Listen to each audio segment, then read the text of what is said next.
Imperial City Northern Suburbs, a certain company under C Corporation. Yi Han was discussing matters with a few people from the company's top management when Yi Wanwan arrived. Qin Ruoxi and Lu Ying were present as well. Everyone had a solemn expression. The moment he saw Yi Wanwan, Lu Ying's face darkened. Although the other higher-ups were very curious about Yi Wanwan, they guessed that she was the darling pet of their boss that they heard so much about. No matter how curious they were, everyone behaved themselves. They didn't dare to keep staring and focused intently on their discussion. As for Qin Ruoxi, when Yi Wanwan entered, she nodded politely and continued her report in a composed manner.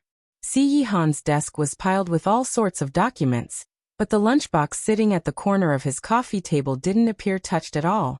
This guy has a whole body full of illnesses, and his stomach's also extremely weak, yet he still torments his body like that.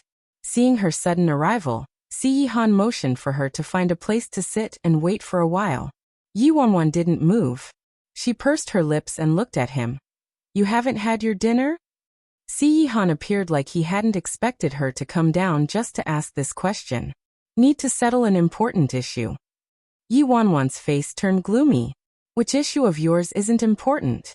No matter how important the issue is it more important than your life?" Yi Han noticed she didn't look happy, so he took out a laptop from the drawer and passed it to her. "Go play with it for a while." Yi Wanwan's face turned even darker. "I'm not playing. I'm not here to play." Yi Han didn't shun this woman no matter how important this issue was, and he even allowed her to sit in on such a classified meeting. She even threw a tantrum in front of everyone. So Lu Ying's face turned so ugly that it was on the verge of exploding. Sui wiped his sweat and kept his eyes on Lu Ying in case he couldn't control his violent temper. Qin Ruoxi still maintained a gentle and natural expression as she smiled and said, "Miss Yi, don't be angry. Director C really has some important matters he has to discuss with us now. He'll be with you once he's done." Yi Wanwan had a shadow of a smile as she glanced at Qin Ruoxi being considerate, trying to help Yi Han out. Yi Wanwan didn't bother with her. She took the laptop and went to the sofa. Yi Han's meeting went on for a long time, so Yi Wanwan could do was use the laptop and read the news. During that time, her phone vibrated. It was a WeChat message from Han Xianyu. Han Xianyu sent a few photos to her, asking her which was better looking. Yi Wanwan scrolled through and chose one of the pictures. "This one, you look better on your left profile." Many stars had a nicer angle, and each time they were in front of the media, they deliberately showed that angle. For Han Xianyu, his left profile looked nicer. Han Xianyu replied with an okay. Then Yi Wanwan swiped through a web page and saw that Han Xianyu posted a Weibo. "Someone said my left profile looks better?" The attached picture was the one Yi Wanwan chose. Sounds of sucking up appeared in the comments section. "Ah. Oh my god. My husband finally posted a selfie. I was waiting to the death for this. Handsome, handsome, handsome. Hubby looks good from every angle. Someone? Who's that someone? I smell adultery." Yi Wanwan swiped through Weibo distractedly, while glancing in Yi Han's direction from time to time. Seconds and minutes went by. Half an hour had passed in a blink of an eye, but Yi Han and the others didn't appear like they were finishing anytime soon. When she thought about Yi Han's frail body, Yi Wanwan furrowed her brows even tighter as her fingers rapped on the armrest of the sofa impatiently. Another 20 minutes passed, and the needle was pointing straight at 9 p.m. Her fingers rapping on the armrest stopped as Yi Wanwan stood up, took the cold lunchbox from the coffee table, and walked towards the lounge in the room. Liked it? Take a second to support novels on Patreon. 3 minutes later, Yi Wanwan came out with the reheated lunchbox, then walked straight to Yi Han, pulled out a chair by his side and sat down. Since Yi Wanwan arrived abruptly, everyone's eyes were on her instantly. The voice of a reporting staff member also paused as he cast an inquiring look over to Sui helplessly. Sui was stunned, unsure of what Yi Wanwan was planning to do. Something had been wrong with her ever since that call that morning. Yi Wanwan looked at all the people staring at her. "You guys may continue." When she finished speaking, she took the spoon and dug up a mouthful of rice, then brought it to Yi Han's mouth. Yi Han was taken aback. His dark eyes stared at the girl next to him with a tinge of uncertainty. Yi Wanwan maintained her feeding position and looked expressionlessly at Si Han, who was staring at her with a complicated expression. She said, "You only spoke 8 times throughout this 1 hour anyway. A total of 47 words. Simply eating wouldn't affect your discussion, right?" Seeing that Si Han didn't move, Yi Wanwan moved her spoon a little closer, giving him a look that read, "If you don't eat it, you'll die." Si Han stared at the girl's unhappy little face and was silent for a long time before he finally opened his mouth obediently. Yi Wanwan's face, which looked upset at the beginning, now turned slightly warmer. The others in the office looked at their boss being fed by a beauty and were left speechless. It doesn't affect our discussion?" The problem was that they were going blind from this display of affection. The calm and composed Qin Ruo, she looked at Yi Wanwan, who was feeding Si Han at this moment, and her expression finally shifted slightly. She said, "I was negligent and forgot that Chairman Si hadn't had his dinner yet." Lu Ying scoffed, his eyes filled with detest. "Coming all the way here to do this? Who are you putting on a show for? Are you announcing your sovereignty?" After Sui heard what Qin Ruoshi said, his eyes shifted. Why does Miss Ruoshi sound like? It was because of her negligence that caused Ninth Master to miss his meal. The truth was that his master was a total workaholic. Once he started working, he wouldn't allow anyone to interrupt him, even Miss Ruoshi. Miss Ruoshi was very clear on his master's taboo, so she knew very well not to interfere too much. But right now, Yi Wanwan actually dared to interrupt his master's important discussion, and even started feeding him. And master doesn't seem to be upset? Cough, everyone, please go on. After Sui indicated for everyone to continue, they finally returned to their senses, and quickly got back into the swing of things, and continued giving their reports. But now, they couldn't help but discreetly look up at the 2 lovebirds from time to time. Seems like it's true that Ninth Master really pampers that woman to the heavens. Since when did we ever see such a humane side to our otherworldly boss? Initially, they felt that Boss and Miss Qin made a good pair, but now comparing the 2 of them, these lovebirds look more like a couple in love, right? Boss and Miss Qin seem to be just colleagues. The profit of last quarter was. Qin Ruo, she was giving her report, but halfway through, she saw that Yi Wanwan was feeding Si Han a piece of celery and she subconsciously blurted out, "Chairman Si doesn't eat celery." Liked it? Take a second to support novels on Patreon. Yi Wanwan lifted her head in surprise when she heard that. Si Han doesn't eat celery? In the corner, Lu Ying sneered. She doesn't even know master's eating habits. You don't eat celery? Yi Wanwan looked at Si Han. Si Han glanced at her and replied casually, "N. Oh. Indeed." Qin Ruoshi knew him better, but this was also not surprising.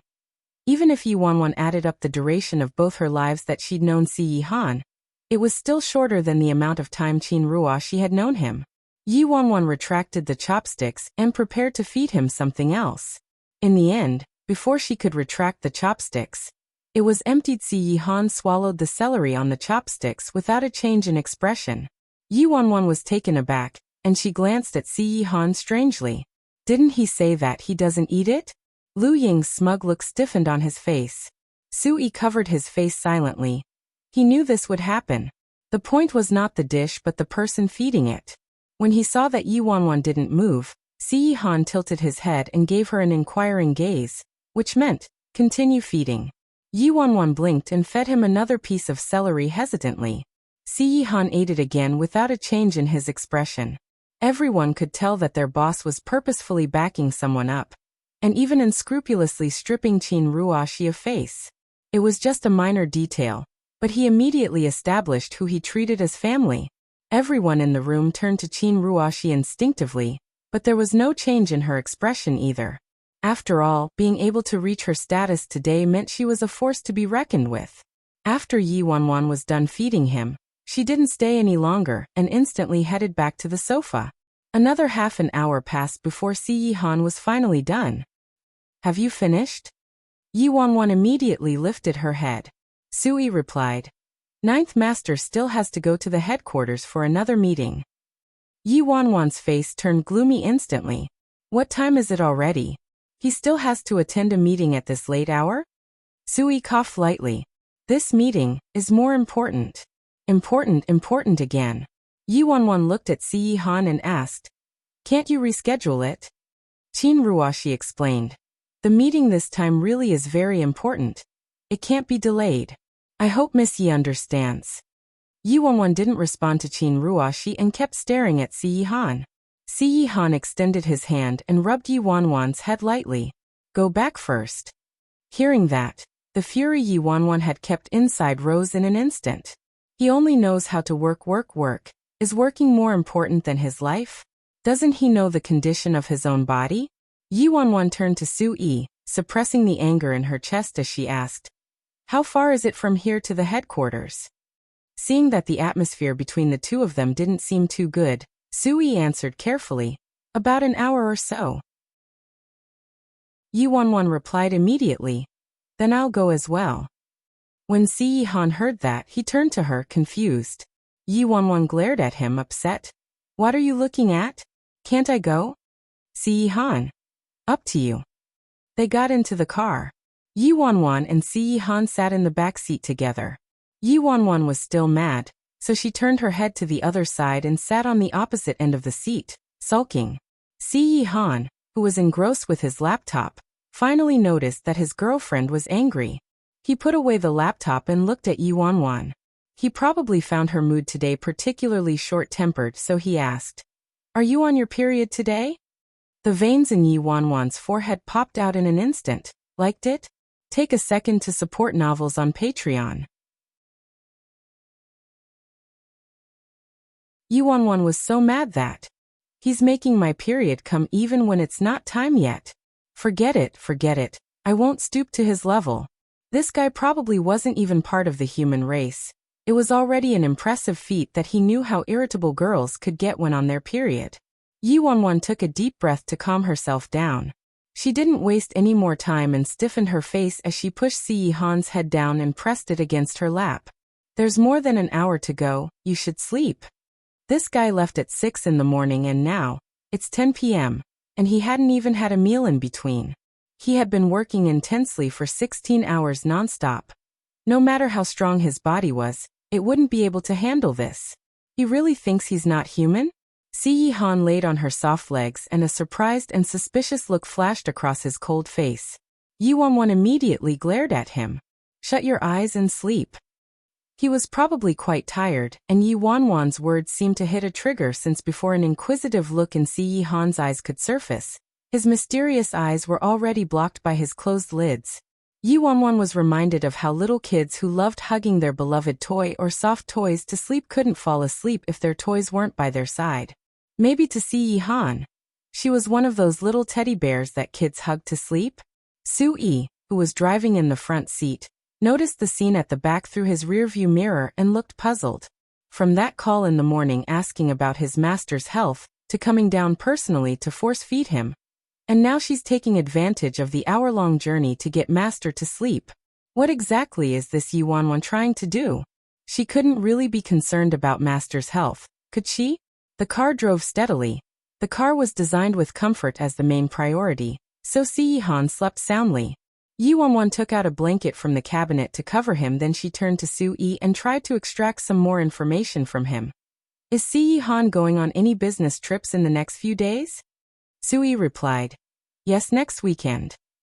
"Where's he going?" Yi Wanwan hurriedly asked. "Country B to negotiate an important contract. The meeting tonight was meant to discuss this." Sui didn't hide anything from Yi Wanwan as he answered directly. Anyway, his master's attitude towards Yi Wanwan was already plain for all to see. He didn't have anything to hide. Once Yi Wanwan heard the words country B and negotiate a contract, her heart froze. It's exactly the same as before. Si Han's still going to country B. Must he go? Or can he postpone it? Must Si Han go personally? Yi Wanwan asked. Sui replied like he was in a difficult situation. "This? I'm afraid he can't." Once they arrived at the entrance to the office, Yi Wanwan woke Si Han up. "Go on with your meeting, I'll head back first." Get Sui to take you. Probably because he was energized after getting some sleep. Si Han's tone was much gentler than usual.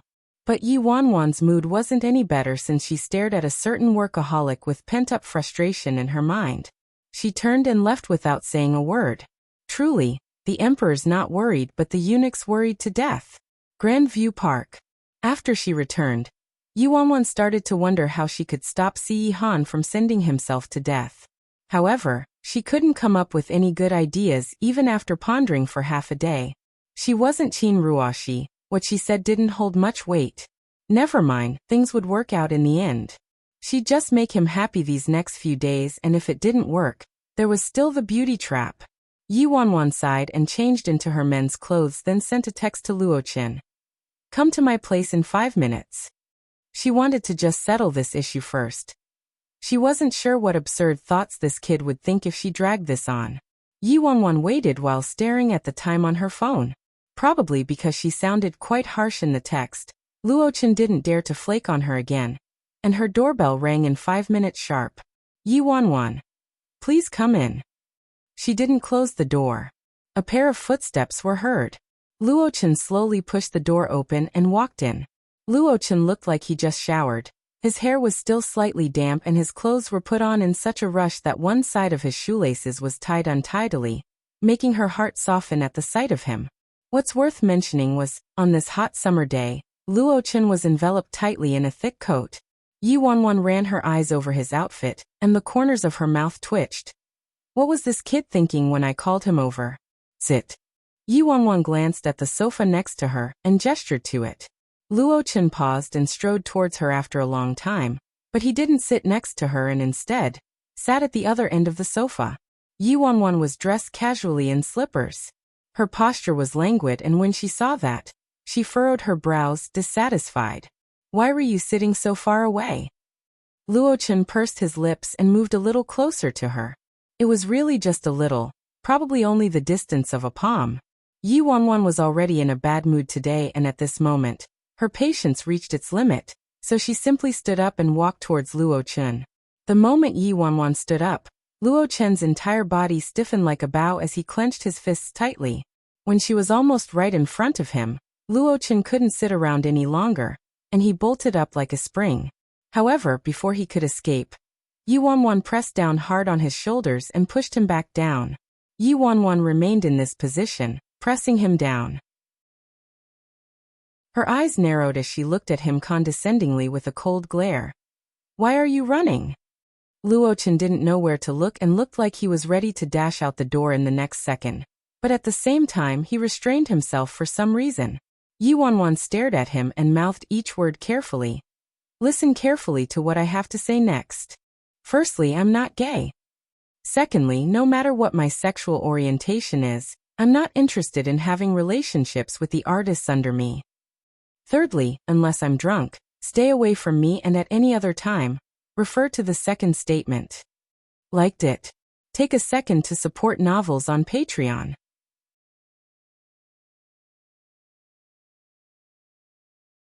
I didn't know the truth till I went to check myself, and when I did, who knew I would find so many unbelievable things. This Miss Yi not only took drugs, but she's promiscuous. She was chasing other men while dating ninth brother. This is simply. Our ninth brother is such an outstanding man. How could he date such a disgraceful woman? The socialite's voice was full of indignation. The old madam shut her eyes. After a while, she finally suppressed all the emotions in her eyes and said, All right, I got it. You may go now. The socialite furrowed her brows. Grandma, what are you planning to do with this Miss Yi? I heard that ninth brother is completely head over heels for this woman. I'm afraid you're the only person who could convince ninth brother. The old madam looked sharply at her. I know what to do, Qinyu. Watch your mouth. You must not let anyone know about this. Liked it? Take a second to support novels on Patreon. Grandma, Qinyu understands. We shouldn't air our dirty laundry in public. The socialite wanted to say more, but she was worried that going too far was as bad as falling short, so she bid farewell to the old madam and left obediently. After the socialite left, the old madam recovered her calm countenance. Old Zhong, go get someone to investigate. She knew her grandson wasn't someone who was reckless, so she didn't ask about Yi Wanwan's identity and past, even when she knew her family background differed drastically from Si Yihan's. She didn't mind. As long as her grandson fancied this girl, this weary, old body would go all out to support his decision. But on the premise that this woman was true towards Ajiao. She would not easily trust an outsider's words, but she had to find out the truth behind this. Since she knew about the rumors, she couldn't sit by and do nothing. Yes, the old housekeeper replied. During the gradually deepening night, the old madam couldn't sleep the entire night. The next morning, the housekeeper placed the information he gathered in front of her as fast as he could. Old madam, I already sent people to check. Once a person comes in contact with the kind of drug Miss Chin Yu stated in her report, he or she would be addicted for life. Miss Yi has been living in Jin Garden these 2 years. According to the private doctors in Jin Garden, they did a full body checkup on Miss Yi and everything was normal. There was no sign of that drug in her body, so it was most likely a rumor. The old madam's expression relaxed slightly, and she indicated for him to continue. Thus, housekeeper Zhong continued. As for her promiscuity, it's completely baseless. Miss Ye's social circle is very pure, it's just that.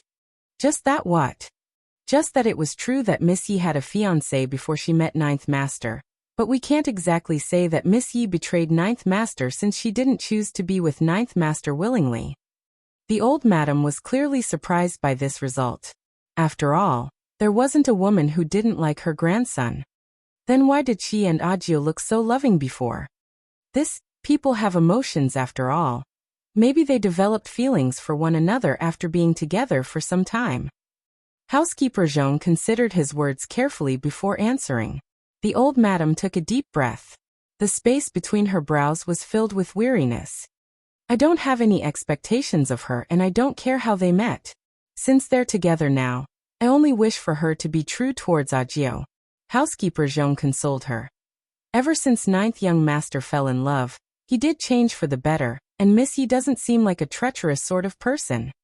Today I even heard from Assistant Su Yi that Miss Yi especially rushed down to the company to urge Ninth Young Master to have his meal. You know that Ninth Young Master doesn't care about anything else once he starts working, but that Miss Yi had her way with him, and insisted that Ninth Young Master eat his meal even if she had to feed him. She even accompanied Ninth Master for a short time on the road. The children can take care of themselves. Ninth Young Master is blessed by the ancestors, old madam, so you don't have to worry too much. The old madam relaxed slightly and sighed. I hope so. During the week, Yu Wanwan had been closely monitoring Si Yihan's whereabouts and movements, watching Si Yihan's diet and sleep. Time flew by and Si Yihan would be going overseas the next day. The past few days, she hadn't found a suitable time or reason to stop him. She thought about it carefully. Si Yihan could have given in to her over unimportant matters, but with such a big issue like this, he would never allow her to mess it up. Pillow talk and beauty traps couldn't possibly work, so she was probably only left with the ruse of inflicting an injury on herself to trick the enemy. Yu Wanwan was exasperated. She didn't have a choice, so she could only grit her teeth, drag out the trays of ice that she prepared in the freezer, and poured them all into the bathtub. Liked it? Take a second to support novels on Patreon. Yu Wanwan soaked in the ice bath for almost half a day before crawling out of the bathtub, freezing and shivering. She had never gone through such torture ever since being reborn. She really risked such high stakes by playing with her health. After returning to the living room, Yu Wanwan packed everything she prepared the past few days and stuffed it all into a huge piece of luggage. Then she brought it along and returned to Jin Garden. When she flagged a taxi to head to Jin Garden, it was already late at night. Yu Wanwan passed the luggage in her hand to the servant to bring upstairs, then casually asked, "Is Ninth Master back yet?" "Miss Wanwan, he isn't," the servant replied. When Yu Wanwan heard that, she creased her brows tightly. For this project, Si Yihan had been working nonstop for almost 3 whole years, and lately, since this was a critical period, he worked overtime every day and couldn't get even 3 hours of sleep. And this was even with Yu Wanwan monitoring him closely, forcing him to take a nap whenever she saw an opportunity. She knew the state of his body very well. She knew very well that if he continued on this way, his health would decline dramatically, yet she didn't have any ideas on how to stop him. Yi Wanwan laid in bed and waited until dawn, but Si Han still hadn't returned. When she woke up, it was already the morning of the next day. There were remnants of a familiar, cold aura next to her. Seeing the bright sky outside, Yi Wanwan sobered up instantly, got up and bolted down the stairs. She saw a couple of cars parked at the entrance from afar. One of the people standing nearby was Si Han's main driver, while the others were his bodyguards. Si Han was discussing some matters to his servant at Jean Garden, and when he was done, he walked towards the gate. Sui jogged in front and opened the door of the back seat. Lu Ying and the others were also preparing to get into the car. Seeing that Si Han was about to leave, Yi Wanwan's eyes constricted immediately, and she dashed over as fast as she could. Just when Si Han took a step into the car, a strong force charged into him from behind. In the next second, he was hugged tightly at the waist by a bundle of sweet-smelling softness. Si Han was startled for a second, then he turned around. After that, he saw that Yi Wanwan's hair was in a total mess and she was dressed in her pajamas with only one slipper on. She was panting and her whole face was filled with anxiety. "You're not allowed to leave." Si Han stared at her bare foot and frowned. "Where's your other shoe?" "Considering the situation right now, who cares about my shoe?" Yi Wanwan panted as she grabbed onto Si Han's arm tightly and repeated anxiously, "Don't go. Don't go overseas. Don't go to Country B." In a moment, Su-yi, Lu Ying, the bodyguards and everyone else's eyes were on Yi Wanwan. The servants saw what was happening and hurriedly ran to pick up Yi Wanwan's slipper. Si Han was about to help her put it on, but Yi Wanwan was so agitated that she kicked her other slipper off as well. "Don't bother with the slippers. Are you listening to me? Don't go to Country B." Yi Wanwan's mood had been fluctuating and unpredictable, hot-tempered and irritable lately, and Si Han had gotten used to it. He brushed this off as another tantrum of hers and said, "I'll be back in a week." Yi Wanwan was furious. "Come back my ass. Yes, you'll be back, but you would barely be alive by then." Yi Wanwan whimpered and glued herself to him. No leaving. I'm not feeling well. It's torture. Are you just going to leave me alone here?" Si Han knitted his brows. "Where are you feeling unwell?" Yi Wanwan replied instantly, "I feel faint and my vision's blurry, my limbs are weak, and I can't even breathe properly. It must be a fever." Liked it? Take a second to support novels on Patreon. When Si Han heard her, he extended his large palm and placed it on her forehead. After a moment, his face relaxed. "Temperature's normal. You don't have a fever." Yi Wanwan's expression turned gloomy. "What? I soaked in ice water for nothing. I actually already realized that when I woke up, I didn't have a fever and felt even more invigorated and could leap and run around." She didn't have a choice anymore and could only show off her acting skills. Yi Wanwan immediately protested. "Nonsense. Why do I feel so uncomfortable then? Your hand isn't accurate at all. Liar. You just want to leave. You just want to leave me here alone." To be safe, Si Han took a look at her, held her wrist up and placed his fingers on it. Yi Wanwan looked at Si Han's actions and was stunned, completely dumbstruck. Damn, since when did he learn how to take somebody's pulse? Yi Wanwan swiftly withdrew her hand, but Si Han had already roughly taken her pulse and knew she was fine. He said with a slight annoyance, "No messing around. Great White's in the backyard. Go play with it." "Oh, Great White. Great White's back? And he's in the backyard?" Yi Wanwan forced herself to resist this huge temptation and gritted her teeth, then she clung to Si Han's waist, unwilling to let go. I don't want to. I don't want Great White. I want you. I want you to accompany me." Si Han was a little surprised and his heart inexplicably softened. "Did you have a nightmare?" Yi Wanwan's little head buried in his chest as she nodded repeatedly. "And I had a nightmare. I had a very, very scary nightmare. I dreamed that you were in danger during your trip to Country B, so can you not go?" Si Han caressed her hair. "It's always the other way around in dreams." Yi Wanwan exclaimed anxiously. "But it was very real. I remember every image and every detail very carefully. I remember that all of you were plotted against. I remember that you were seriously injured and almost lost your life. At this moment, Luing couldn't tolerate this anymore, so he turned to Yuanwan and said, Miss Yi, I'm afraid you're overthinking. It was just a dream. How could you take it seriously? Master has our protection, so that would never ever happen. Please stop worrying. Yuanwan glared at him.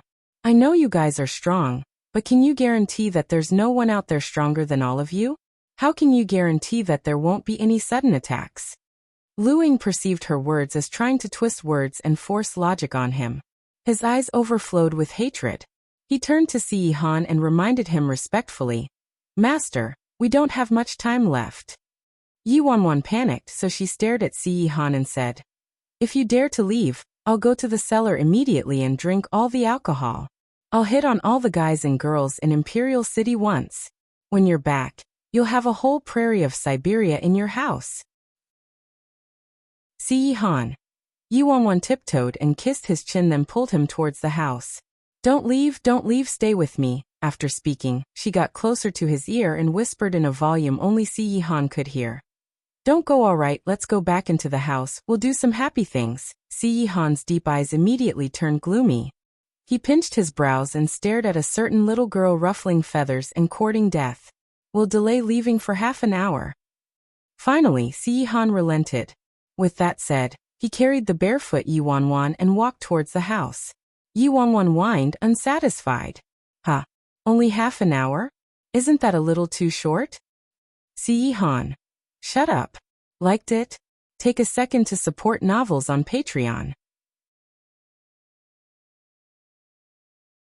After Si Han left, Luing was so furious that he punched the car door.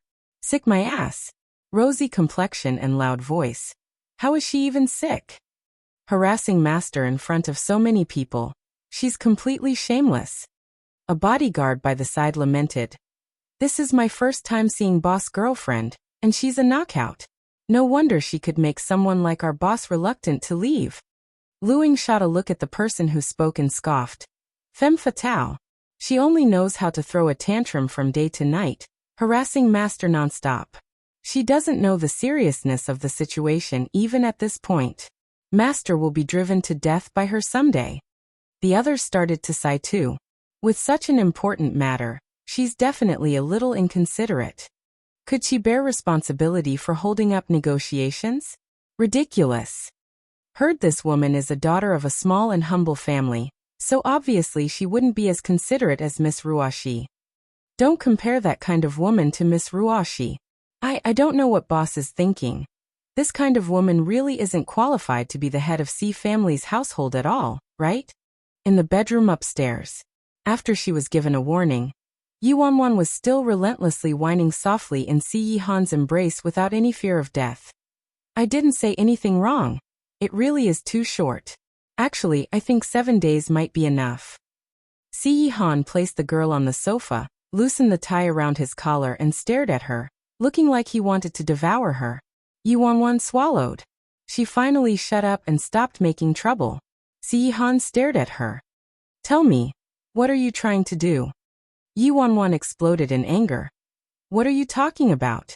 What can I do? I just can't bear for you to leave. I just don't want you to leave, all right? You're so insensitive. Fine. Leave. Just go. Go wherever you want. I won't care about you anymore. She thought of 1,000 ways and 100 plans to stop him from sending himself to his death. She froze herself till her bones ached last night, and even suffered an insult of femme fatale by his men. It wasn't easy for her, all right? In the end, this bastard didn't even appreciate her kindness. Yuanwan took the blanket from the sofa and wrapped herself in it. The girl's depressing voice came from under the blanket. Baddie pervert, great devil. So mean to me, so hateful. Always so cold, not gentle at all. Why should I care about you? Just go wherever you want. An air of silence. After some time, Yuanwan thought Si Han had left, but then she felt a strong force removing the blanket. Yuanwan instantly grabbed onto one of the edges and didn't let go. Si Han used just a little strength, and was able to pull away the blanket from Yuanwan. He was about to speak but was unexpectedly faced with the girl's tearful little face. Yi Wanwan hugged her knees and wiped her face with her hands, then asked, expressionless, "What's the matter? Why haven't you left yet?" Si Han pursed his thin lips as if he was facing a great crisis or difficulty and stared at her, unmoving. A long while later, the man finally said, "Other than this request, I can agree to anything else." Yi Wanwan paused when she heard that, then she turned her head slowly towards him. "Anything?" Si Han replied, "Yes." Yi Wanwan thought about it. "Then I want to go with you." Seeing that Si Han remained silent, Yi Wanwan acted up again and buried herself back into the blanket. In the next second, Si Han said, "All right." Yi Wanwan's face that had been frozen before finally warmed up. She rubbed her nose and raised both her arms towards the man. "Carry me there." Liked it? Take a second to support novels on Patreon. Si Han turned to the girl who had both her arms raised towards him, and in the end, he obediently walked over, picked her up and placed her on the bed. Yi Wanwan swiftly changed into her clothes, packed her luggage and dragged it to the wall. Meanwhile, downstairs. "What did you say? That woman's coming along with us?" Upon hearing what Sui said, Lu Ying's face was filled with disbelief. Didn't expect that this woman would come along on this trip to harass Master when she couldn't stop him. She's totally outrageous. Sui coughed lightly. Cough. Yes, for the sake of convenience. We probably need to get a few female bodyguards. Lu Ying was enraged. This is absurd. It's such an important matter. What are we bringing a hindrance of a woman for? Sui sighed. Don't talk so badly about her. Do you want to be scolded again? Ninth Master made up his mind, so no matter how much you dislike her, she's still the one Ninth Master's chosen. If it wasn't for the fact that she's the one Ninth Master's chosen, do you think I would have tolerated this up till now? Lu Ying's face was filled with rage while Yi Wanwan happily hooked arms with the master and walked out of the house with a fresh outfit. There were also 2 bodyguards by the side, dragging her luggage for her. Yi Wanwan had a little pink carry-on, a larger piece of luggage, and an extremely large black luggage that was approximately 30 inches large that she brought over from her apartment the night before. After bringing the pieces of luggage down, everyone raised their brows at Yi Wanwan's various pieces of luggage, especially that shockingly huge one. She brought so many things. Is this big missy going on a holiday? Yi Wanwan couldn't care less about the looks from those people and warned, without a change in her expression. Everything here includes my precious clothes and makeup. They have to be protected well, so don't lose them. Especially the black one. Yes, miss. The bodyguards coughed lightly.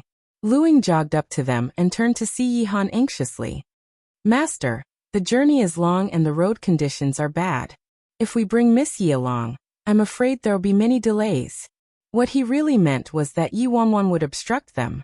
Yi Wanwan hugged Si Han's arm, pursed her lips and gave a sidelong glance at Lu Ying. I have my boyfriend to take care of me. Don't you think you're worrying a little too much, huh? Lu Ying was exasperated. Master's going on an important business meeting this time. If you really care about Master, you shouldn't be giving him trouble now. Before he could finish, Si Han shot him an icy glare. Lu Ying. Having received his master's warning, Lu Ying clenched his fists tightly and didn't make a sound.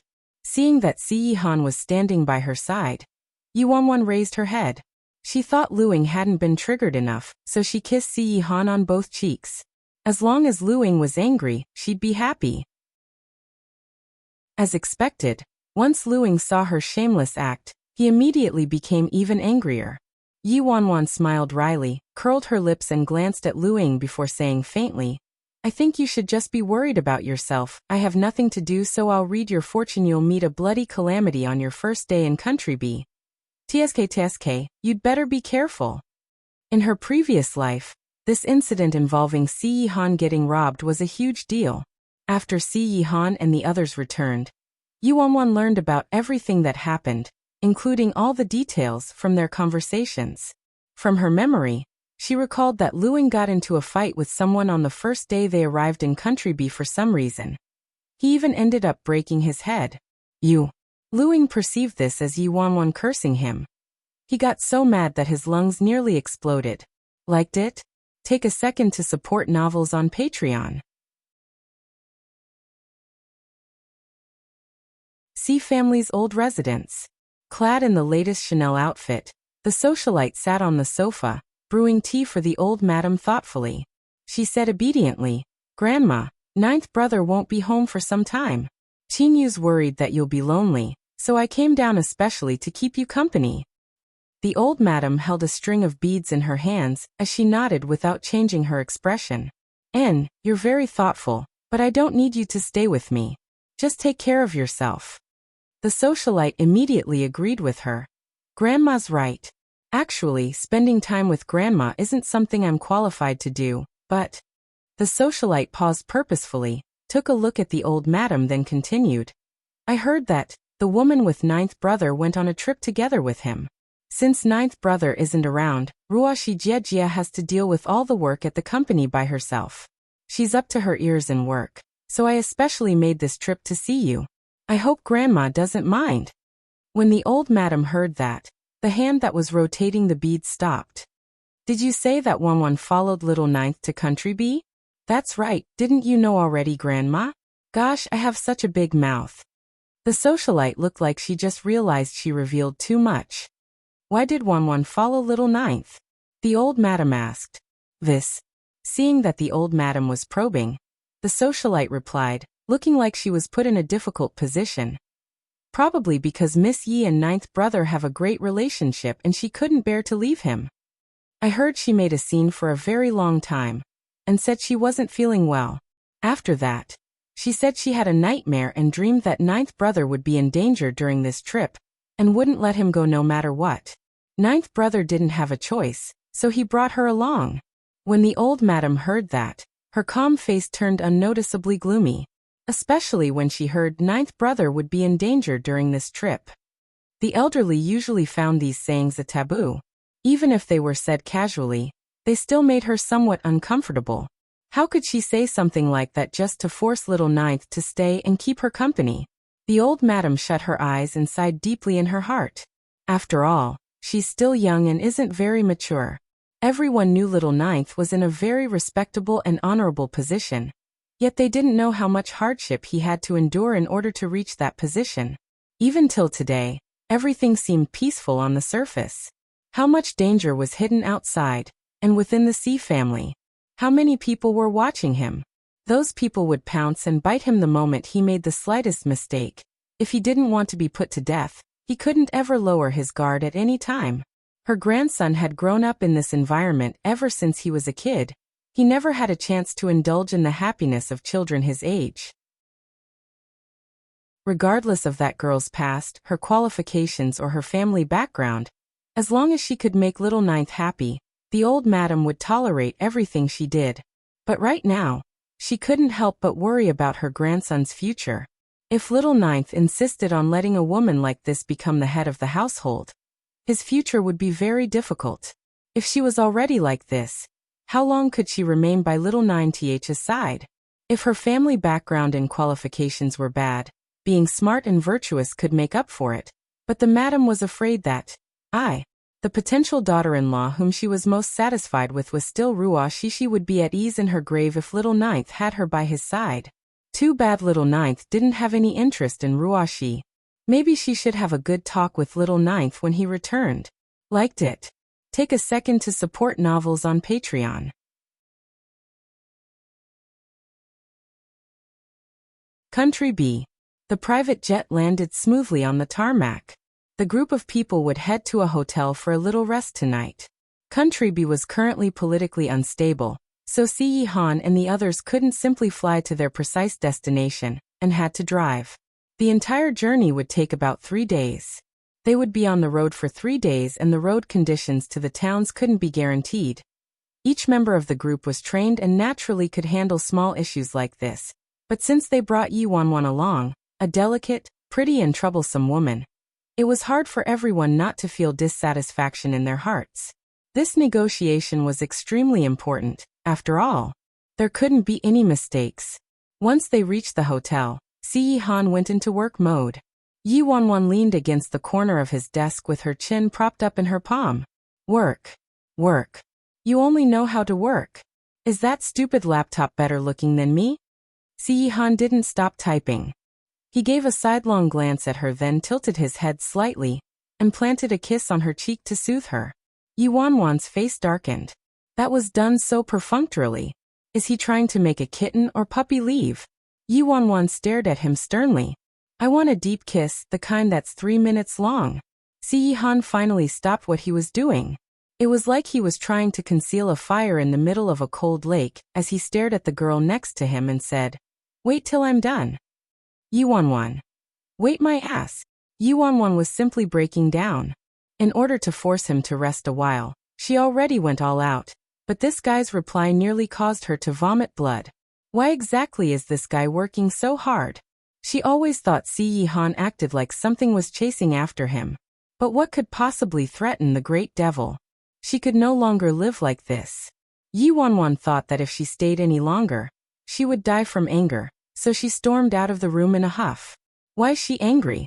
I wanted to do this to myself. It has nothing to do with her.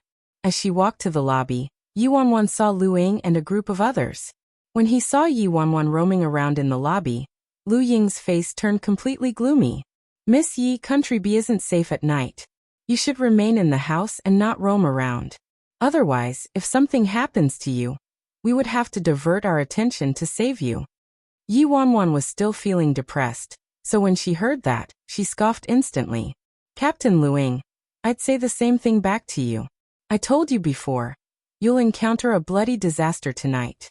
You better stay in the house and not walk around. It'll be bad if you delay the negotiations and drag everyone down. Tisk, I'll encounter a bloody disaster? I'm afraid I might have to disappoint you. Lu Ying said mockingly. Several other subordinates standing next to Lu Ying also shook their heads and thought what Yi Wanwan said was hilarious. Cough, Miss Yi, the last time our captain bled was 3 years ago. That's right. With our captain's skills, nobody could get close to him, much less hurt him or make him bleed. What bloody disaster. This is simply ridiculous. Yi Wanwan yawned and looked lazily at all of them. I'm very accurate when it comes to reading fortunes. I can't help it if you guys don't believe me. After Yi Wanwan left, the group of people in the lobby started laughing. Ha ha ha, she actually said our captain would encounter a bloody disaster. This is the funniest joke I've heard this year. Exactly, exactly. I could laugh at this joke for an entire year. Liked it? Take a second to support novels on Patreon.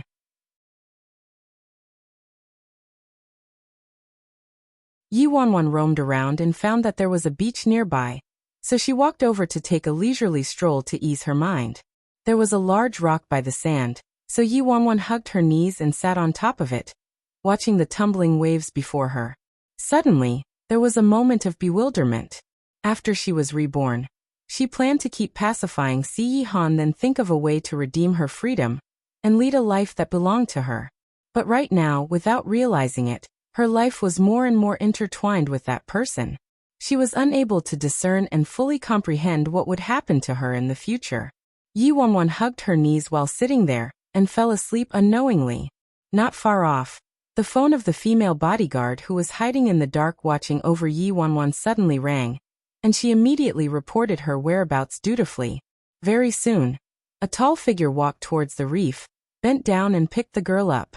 Probably because she sensed a familiar aura, Yi Wanwan snuggled into the man's embrace naturally and mumbled, "Too much. He's too much. Does he want me to be a widow?" "I won't," the low, hoarse voice replied. "Liar, liar." In her previous life, if they hadn't gotten a divorce, she would have ended up becoming a widow.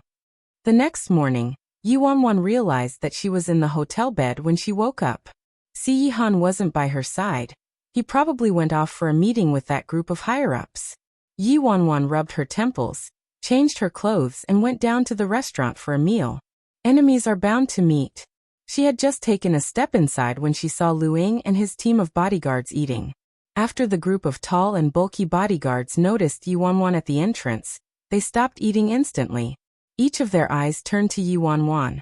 The look they gave her was indescribable. When Yi Wanwan saw this, she raised her brows and turned her gaze to Lu Ying subconsciously. Then she saw. Lu Ying sat in front of the dining table. He was dressed in his usual black outfit, and his expression was gloomy. His underlings probably knew their captain wasn't in a good mood, so all of them were completely silent. After seeing Yi Wanwan, everyone's gaze turned towards their captain instinctively. After that, Yi Wanwan followed everyone's line of sight and saw that Lu Ying had a white bandage wrapped around his forehead and there was fresh red blood seeping through it. When Yi Wanwan saw that, her depressed mood instantly improved. She strode in and even picked the seat opposite Lu Ying. Yi Wanwan propped her chin on one hand and admired the bandage on Lu Ying's forehead. Am I seeing things? Isn't this our amazingly skilled Captain Lu Ying who hasn't bled in 3 years? He was actually beaten up and badly bruised. Am I dreaming? Lu Ying's face was darker than the black coffee on the table. He instantly twisted the ladle in his hand in fury. Those bodyguards who were mocking Yi Wanwan last night had their heads buried. They kept coughing one after another, and felt their faces burning. Who'd have known what this woman said would actually come true? It's unbelievable. Yi Wanwan looked at those big men acting like quails and chuckled. Now all of you know how accurate my fortune-telling is, huh? How is it? Do any of you want me to read your fortune? I'll give you a 20% discount. Oh, liked it? Take a second to support novels on Patreon. Cough cough, she even wants to read our fortune? Hearing what Yi Wanwan said, all of their expressions were like this. Never mind that Yi Wanwan was gloating at their misfortune, but she even wanted to delude them with lies. Lu Ying suppressed his boiling rage and said, Miss Yi, please watch what you say. I was just unlucky last night. A skinny young man with a crew cut standing next to Lu Ying was probably a fan of Lu Ying, so when he saw his captain being ridiculed, his face turned slightly ugly. Miss Yi, please don't joke about these things. Yi Wanwan was in a good mood and didn't argue with him. She sized him up and asked, What's your name? The youth was stunned then replied, Songjing. Yi Wanwan continued looking at him, her expression very subtle. Didn't expect that it would actually be him. Miss Yi, do you have something to say? Songjing sensed that the way Yi Wanwan stared at him gave him goosebumps. Yi Wanwan lowered her gaze, laughed, extended her hand and pinched her fingers, then lifted her head and looked at Songjing. I read your fortune just now. I predict that. Predict what? Songjing blurted out instinctively.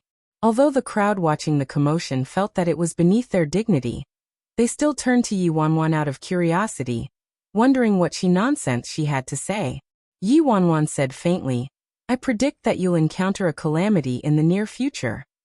When everyone heard that, the corners of their lips twitched. A calamity again. Can she come up with something new? Songjing's expression remained unchanged. What calamity? Yi Wanwan stroked her chin and considered her words carefully. It's a romantic calamity. Everyone was dumbfounded and cursed silently. What on earth is a romantic calamity? It's not luck in romance but rather a romantic calamity, and this calamity is extremely dangerous.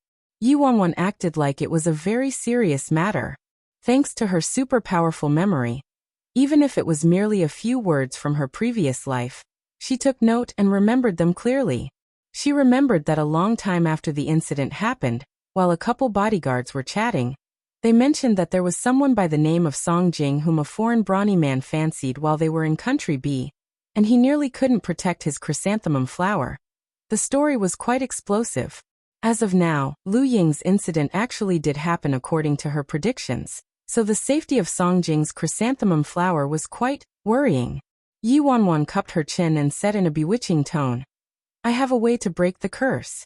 Do you need me to give you a hint? 20% discount. Oh. Songjing's face darkened. No need for that. Thanks for your concern, Miss Yi. Yi Wanwan showed a worried expression. You really don't need it? It's very dangerous. It could cause you severe pain. Even though the brawny man didn't get what he wanted in the end, it surely caused enormous psychological trauma. You could tell from Luo Chen's behavior just how serious the impact would be on most straight men. Seeing that Songjing didn't believe her at all, looking at Yu Wanwan like she was a fool.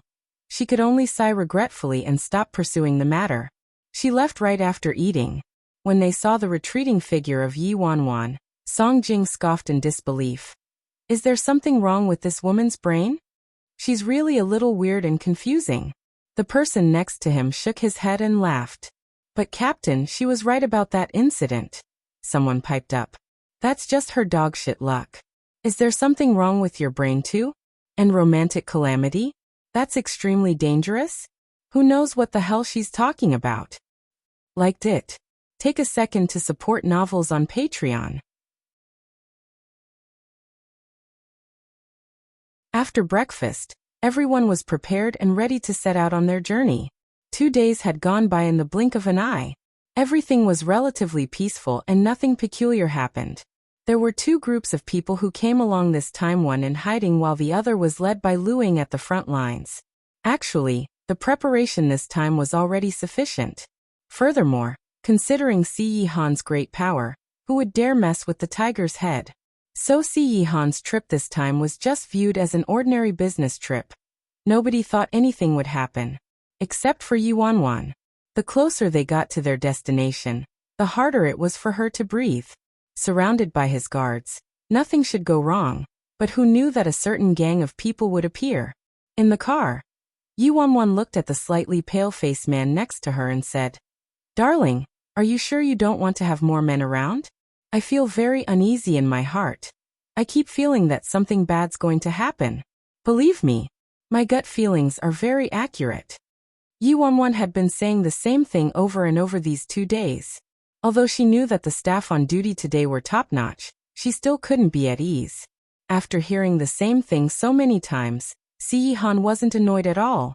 He glanced at her and didn't speak a word. Instead, he extended his long arms and pulled her into his embrace. He wrapped her up in his warm embrace and at the same time, his palm patted her back lightly. Yi Wanwan was stunned and her palpitating heart calmed down instantly. She lifted her head and saw that he was holding onto a document in one hand while the other still held her in his embrace, as if he was protecting her from everything. Being coaxed like a child in this man's embrace, Yi Wanwan fluctuated between extremely mixed feelings. This guy, sometimes he had low EQ, but he'd unexpectedly get it right sometimes. At night, the car reached a town. Everyone stopped over at a nearby hotel. Late at night, Si Yihan was having a meeting with the higher-ups while Yi Wanwan stayed in the room by herself and couldn't fall asleep. Thus she got up and sought out Sui. "Miss Yi, it's so late. Why aren't you in bed?" "I can't sleep, I keep feeling very uneasy." Yi Wanwan sighed. "Sui, could you persuade Si Yihan to postpone the plan? If the enemies were targeting Si Yihan deliberately, they might not be able to avoid the incident even if they postponed negotiations at the last minute. But maybe there would be some changes if they postponed? It was much better than progressing on the same track as her previous life." Sui knew Yi Wanwan had been pestering his master, saying that something dangerous might happen, so he replied helplessly, "Miss Wanwan, even you couldn't persuade him. My words would obviously be useless." Sui then tried to comfort her. "Miss Wanwan, maybe you're just too nervous. This trip is extremely safe. There won't be any problems. You should have a good rest or go visit the spa downstairs to ease up your mood. We'll reach our destination by tomorrow night at the latest." "Tisk dangerous?" Was this predicted by Miss Yi again? The moment Sui said that, Lu Ying's voice came from behind him. Yi Wanwan wasn't in a mood to argue with him, so she glared at him coldly.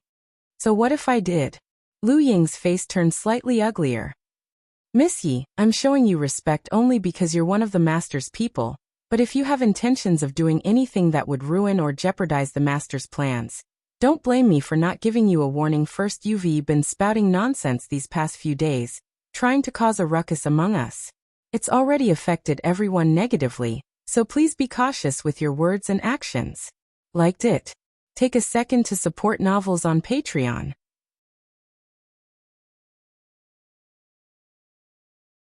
Lu Ying swung his arm and left with a cold expression after saying that. Sui stood awkwardly at the same spot and tried to ease the tension. "Cough, Lu Ying's just like that. Please don't mind him." Yi Wanwan didn't respond.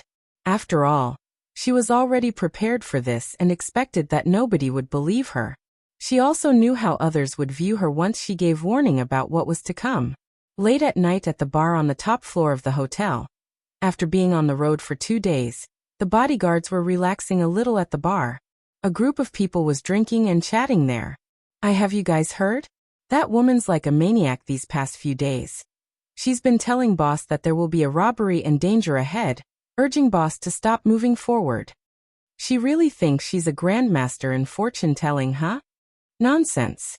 That phony simply guessed what happened to the captain by chance, right? She even predicted Song Jing would have a romantic calamity. But 2 days have gone by and isn't Song Jing still fine? Song Jing sneered. Captain said she's a femme fatale. He's completely right. A group of them were talking when suddenly, a blonde foreigner with blue eyes walked towards them and headed directly to Song Jing. His eyes glistened as he stared at the knife on Song Jing's waist and said in fluent Mandarin, "Wow, if I'm not wrong, this is a famous knife from the Tang dynasty, right?" Seeing that this person knew his stuff, Song Jing was surprised. A foreigner like you actually knows about this? Not only do I like China's history, I also like China's.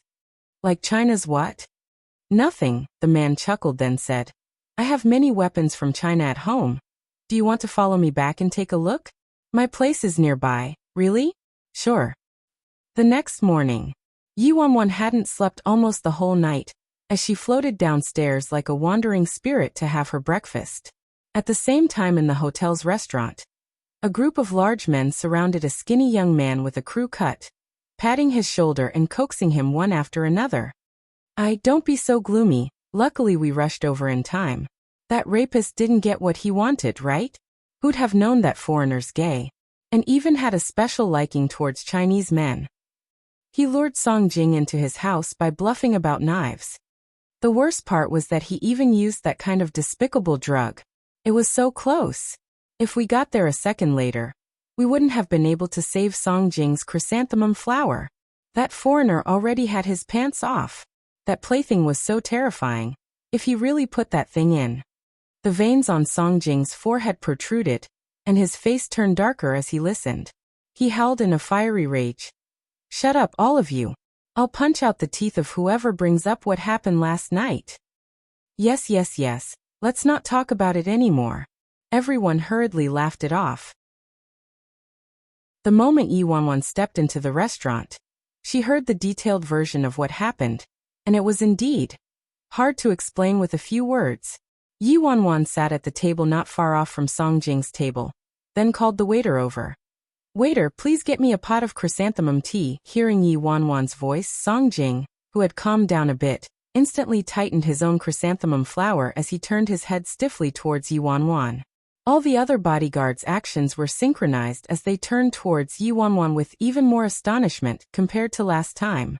At first, they hadn't put the two things together, but after they saw Yi Wanwan, they suddenly recalled a very strange incident. Liked it? Take a second to support novels on Patreon.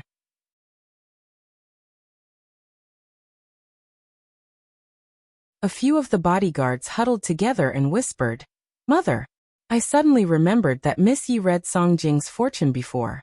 Didn't she say that he'd encounter a romantic calamity? It couldn't have been this, right? Fuck. It seems like it was. She had a really weird expression when she was saying that, and she even said it was very dangerous, and would bring great harm to Song Jing. Cough cough. Indeed, it was extremely dangerous. It caused a lot of harm indeed. She wasn't wrong at all. She got it right again? Isn't this a little too creepy? This is simply unbelievable. If only Song Jing listened to Miss Ye's advice, couldn't he have avoided this calamity, huh? Give me a bowl of rock sugar chrysanthemum porridge, chrysanthemum, red date and wolfberry snow pear, and chrysanthemum shredded chicken. Each time Yi Wanwan read out an order, Song Jing's face darkened by one fold. He felt increasingly baffled in his heart. This woman. Could it be that she really knows how to read a person's fortune? Otherwise, wouldn't all this be too much of a coincidence? Stop chatting and quickly go get ready. We'll be leaving soon. Today's the last day, so everyone has to be more careful. At this moment, Luing walked over and looked in Yi Wanwan's direction. He also heard about what happened to Song Jing, and it was indeed a little creepy, but how could that woman be able to predict things like that? It was just a case of a blind cat catching a dead rat, making her nonsense appear to make sense. Seeing that the captain arrived, everyone dispersed like birds. Yi Wanwan realized they had to set off soon, so she didn't have any other choice and decided to use the same tactic. Maybe she should continue injuring herself and use her beauty trap to delay the group? She was using all her mental energy to think of a plan, and didn't notice that some time had gone by yet Sui hadn't informed her about taking off. What's going on? A suspicious look appeared on Yi Wanwan's face. With Si Yihan's punctuality, nothing like this should happen. In her previous life, she only knew that something bad would happen, but she wasn't sure what time exactly. She also didn't have any information about other minute details, so she had no idea what happened that caused this delay. After waiting for some time, still nothing happened and Si Yihan didn't pick up her calls. Yi Wanwan gradually sensed that something wasn't right. Could it be that it's different from what I predicted? They weren't attacked on the road, but at the hotel instead? With that thought, Yi Wanwan stood up immediately and sprinted upstairs. There was nobody in the room where they had the meeting last night, and Sui wasn't in the room either. Then she dashed to the suite she and Si Yihan shared. When she walked in, all she saw was a group of people gathered around the door, each of them with a solemn expression. What happened? Seeing all these people's expressions, Yi Wanwan's heart started pumping hard. One of the higher-ups said, "Just now when we were discussing business, boss suddenly got sick and fainted." "What did you say?" Yi Wanwan's face paled. At the same time, in the bedroom of the suite, a doctor from Jean Garden who came along on the trip checked Si Yihan's body with a grave expression. His condition isn't looking great. Ninth Master's illness came on too suddenly, and the situation is dire. He was fine all along. How did this happen all of a sudden? Sui was extremely anxious. How was he fine all along? Ninth Master has health problems that simply can't be seen on the outside. I already warned all of you endless times, but Ninth Master and you guys didn't take my advice seriously. Ninth Master never showed it on the outside and didn't act any different from a normal person. But this time his body's reached its limits and this is the result. Liked it? Take a second to support novels on Patreon.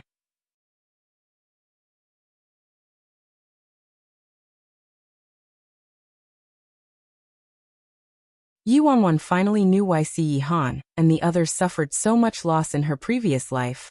On one hand, it was because those people were brutal, and on the other, one of the most important reasons was definitely because Si Yihan suddenly fell so terribly ill. She was seriously worried about Si Yihan's health before, but in the end, what she worried about the most actually happened. Under such immense pressure from work and due to the long journey, the hidden ailments in Si Yihan's body were suddenly triggered and broke out without any warning. Before, Si Yihan's health wasn't in critical condition yet. He hadn't shown any weakness on the surface, so though many doctors warned that his body couldn't take it if he continued working like that, everyone's perception of Si Yihan was too perfect, like he was a god who couldn't be affected by anything. It was only now that everyone realized the doctor's warnings weren't just words to scare them. Their boss, their master, really reached his limit. Liked it? Take a second to support novels on Patreon.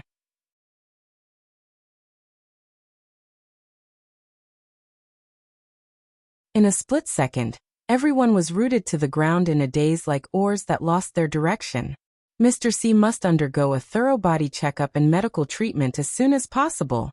We can't delay it any further, the doctor said sternly. Where's the nearest hospital? Zui asked. Luing gritted his teeth. The medical facilities here are bad. How could we send our master to that kind of place? Our master's health is critical. Let's head back. Hearing what Luing said, everyone immediately turned to look at each other and fell silent. Tomorrow's the negotiation. Yet he wants to return now? But if we don't head back, with our boss condition like that? Yi Wanwan glanced out the window at the sky and a dark cloud covered her heart. Head back. I'm afraid they won't make it back.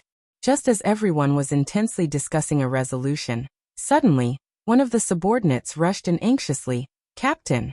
Tear trouble. What trouble? What's the problem? Luing retorted in frustration. We were surrounded, his subordinate said in a panic. Lu Ying's face changed and grabbed his collar. What did you say?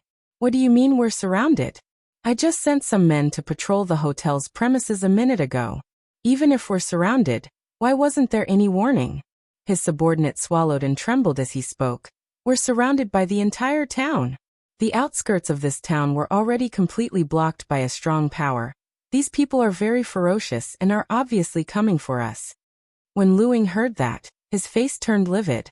Su Yi's face changed as well. How could this happen? Which strong power? So daring? He knew we were from the Xi family. Yet he dared to do something like this? His subordinate was in despair as he stammered. I already checked, and if I didn't get it wrong, the other party is someone from Murderous Blood Gang. Are you for real? An immense fear surfaced on both Lu Ying and Su Yi's faces at the same time. Murderous Blood Gang was an organization that was started by a group of diabolical outlaws from various countries. They had a terrible reputation, and neither the righteous nor evil wanted to provoke them. And they weren't affiliated or attached to any group or individual. The Xi family had never crossed paths with this group before. Why would they set themselves against them? What's their motive? Xi Han was still in a coma right now, so they didn't have a leader. Everyone's minds were in a panic. Yi Wanwan remained by the bedside and stared blankly at the weak man lying on the bed. She was used to his arrogant and cold look, his immortal look, and even his tyrannical and ruthless look, but this was actually the first time she'd ever seen him so frail. In her previous life, she only knew that Xi Han's health was in bad shape, but she never witnessed him weak or in pain. A dead silence lingered in the air. Alas, it was Sui who broke the silence. Sui glanced at Yi Wanwan and said firmly, "We'll have Dark Team 1 send Miss Wanwan out." Lu Ying's face darkened. Are you kidding me? There's a great enemy before us. And you want to disperse the force of our elite group just to send her off first? Sui said with a serious expression. Lu Ying, you know very well that even if we had another 10 troops on Dark Team 1, we'd still be unable to fight with those people. Miss Wanwan has no relation to the Xi family. They wouldn't care if she left. It's very easy to get her out, so let's use this chance before they capture us and take her away immediately. Otherwise, she'll never make it if we delay any longer. Liked it? Take a second to support novels on Patreon.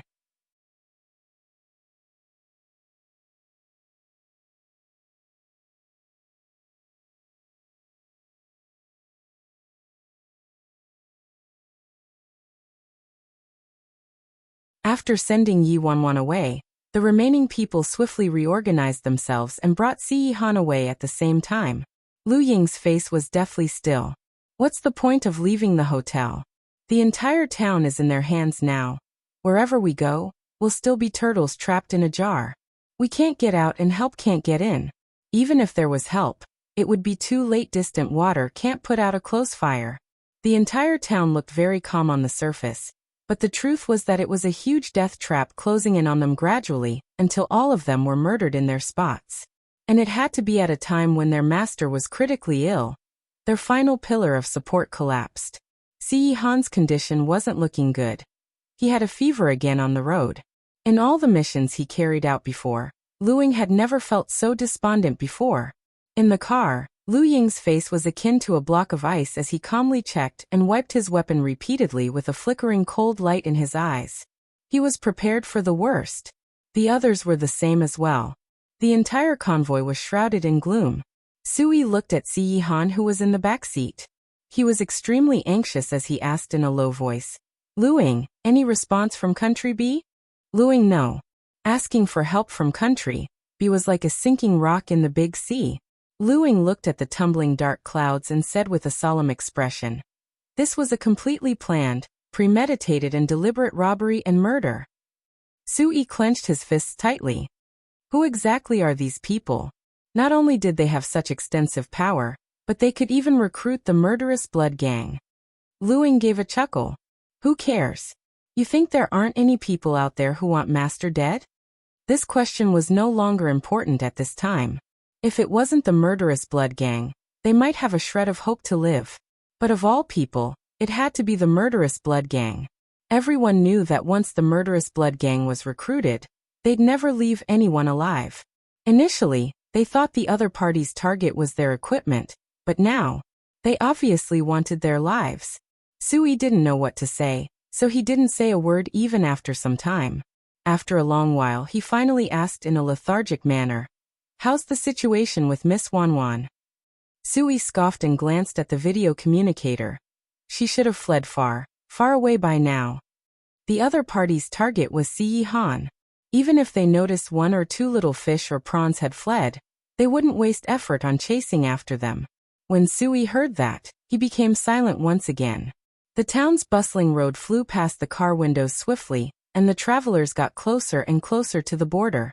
Seeing the chance to survive get closer and closer, there still wasn't hope in anyone's hearts, only despair. Their enemies looked like they were enjoying the final struggles of the people on death row as they still hadn't showed up. Lu Ying couldn't tolerate this any further, so he turned to the window and yelled in the quiet air, "Come out! Is the murderous blood gang a bunch of wimps who only know how to hide, huh?" Just at that moment, a red laser suddenly appeared on Lu Ying's head as if the Grim Reaper had descended. Su Yi's face changed drastically. He immediately pounced on Lu Ying and said, "Lu Ying, be careful." Everyone crouched down. The moment everyone crouched, the entire roof of Lu Ying's car was blown off. Everyone experienced a burning pain on their backs, and their ears rung for a long time before they regained their hearing. When everyone returned to their senses, they realized that their enemies had already surrounded them like a pack of demons. Numerous black cars appeared all around them like a huge net. There was a black modified SUV in front of their convoy, which was akin to an enormous beast that intercepted them. And a few people walked out of the SUV one after another. After finally catching a glimpse of their adversaries, everyone's hearts instantly sank to the bottom. This phrase means a slow remedy can't meet an urgent need. Liked it? Take a second to support novels on Patreon.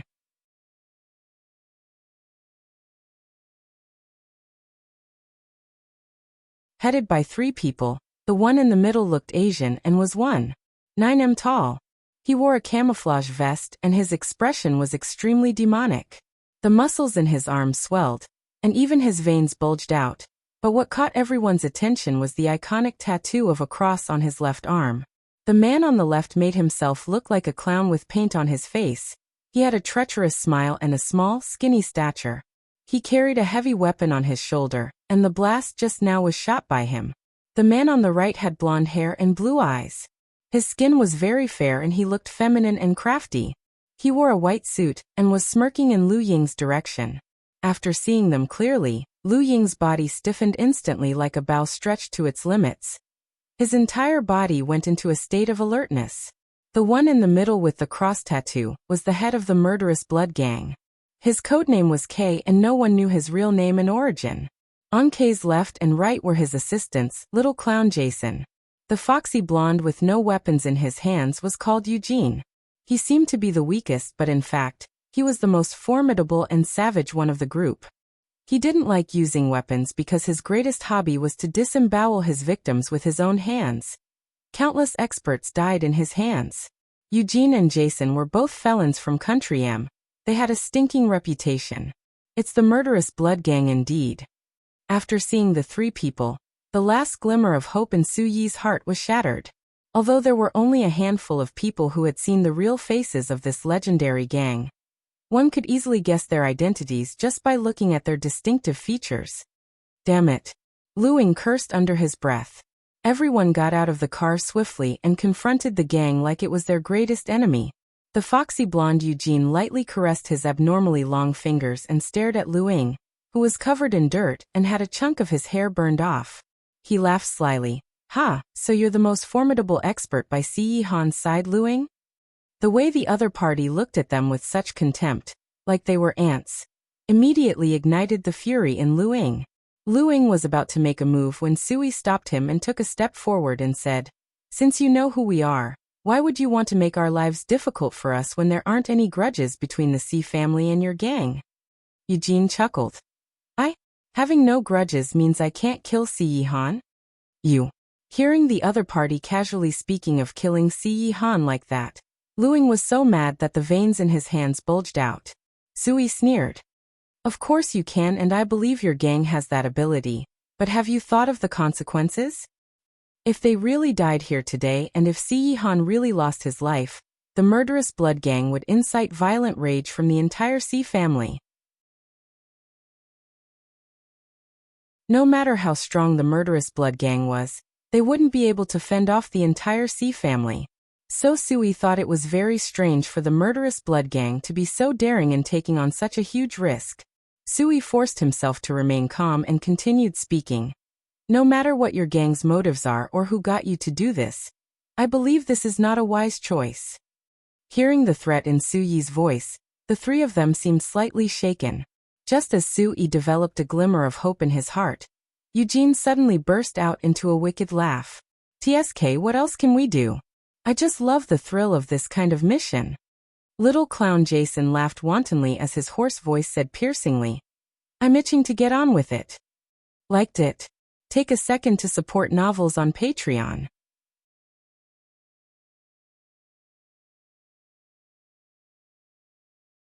On the other side, Yi Wanwan had reached safe ground.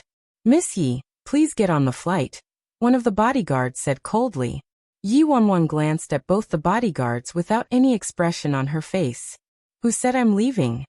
A tinge of annoyance finally surfaced in the other bodyguard's tone.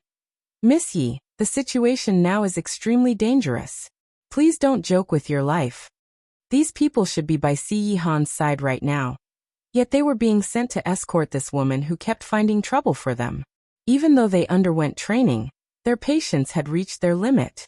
Yi Wanwan disregarded what the bodyguard said as she quickly opened the luggage she kept by her side. All they saw was a piece of luggage filled with clothes. Yi Wanwan changed into a black chiffon evening gown with a little vintage black veil, hat while looking at the time on her watch. She then turned to the two bodyguards and asked immediately, how many others are there in hiding? Take them out and force them to change into the clothes in my luggage. At such a critical moment, she still has the mood to change and even wants us to join her. Does this woman know what she's doing? The bodyguard took a deep breath. Miss Yi, please. Yi Wanwan's gaze was instantly as cold as ice and she coerced them with immense pressure. Shut up. If you don't want your master to die, follow my instructions this instant. I'll say it again. Get all the bodyguards in hiding to change into these clothes within 3 minutes. Then follow me. What does this woman mean? We finally managed to escape with such difficulty, yet she wants to go back? Wasn't this woman cowardly, abandoning the master? Do you know the Rose of Death? Yi Wanwan addressed the leader of the bodyguards. Hearing this name, his face changed slightly and he deliberated for a long while before answering. A legendary organization. If murderous blood gang was savage, then Rose of Death could cause destruction to an entire nation. But no one had ever seen the battle tactics of the Rose of Death organization since everyone who encountered them died. Why's this woman suddenly bringing this up? And how did she know about that organization when only a handful of people in our trade know about them? Yi Wanwan put on the hat. Her face, which was separated by the black veil, was extremely treacherous and ice-cold, and the aura around her changed suddenly. Right now, we're the Rose of Death. What? Does she mean that she wants us to pretend to be the Rose of Death? Although the Rose of Death was probably the only group the murderous blood gang feared, the members of the murderous blood gang weren't fools.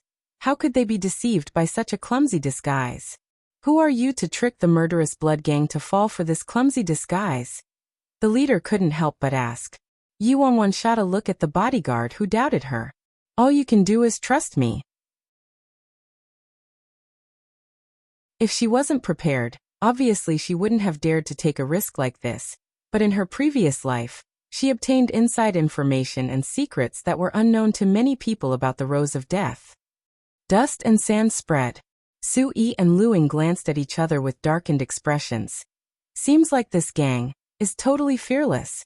The leader, K, who hadn't said a word, lit a cigarette and waved impatiently. Get this done and over with.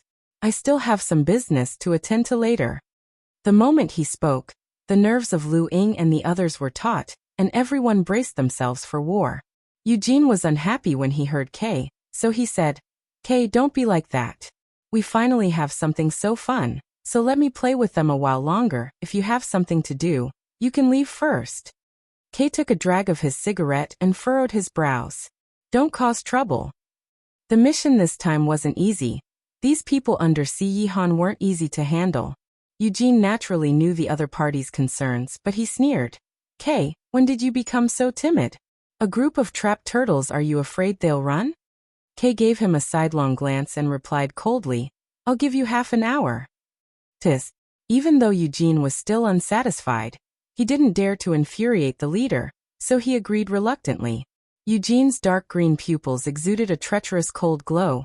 His scarlet-red tongue licked his fingers as if in extreme thirst. His eyes filled with a blood-sucking and murderous desire, and his gaze scanned Lu Ying and the others simultaneously. What do you think? Are you interested in playing a game with me? Sui replied while he discreetly hinted at some of the guards to protect the car and escape with the master once things went wrong. Please tell us about it. It's good if they can delay things. Although under such circumstances, it's quite pointless to delay things any longer. Just now, he received word that their communications with the outside world had been interrupted. Every communication device they had was blocked by the enemy's special encryption. Like what Eugene said, they were indeed a bunch of trapped turtles who could only be wantonly slaughtered by them. I heard that the experts working under Sii Han were like clouds. I really want to see for myself. If any of you can defeat me, then I'll leave one corpse intact.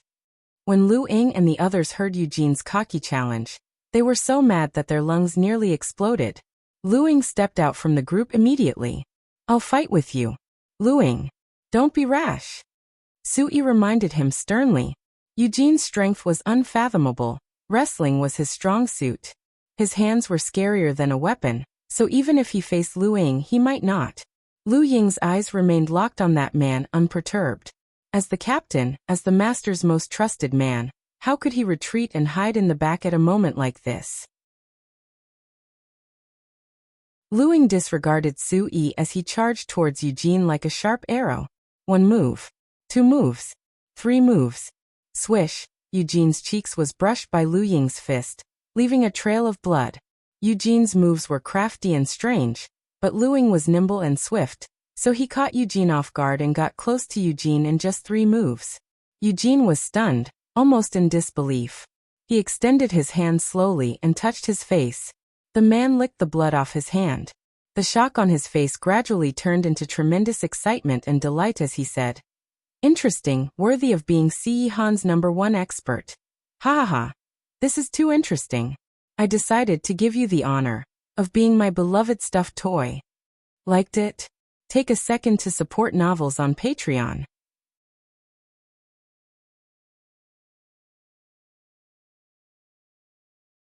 One of Eugene's perverted hobbies was making human stuffed toys out of skilled fighters whom he had his eyes on. He emptied out their guts and steeped their bodies in a special drug. They were like trophies for him to display at home, extremely creepy. Then let's see if you have the abilities you keep bragging about, huh?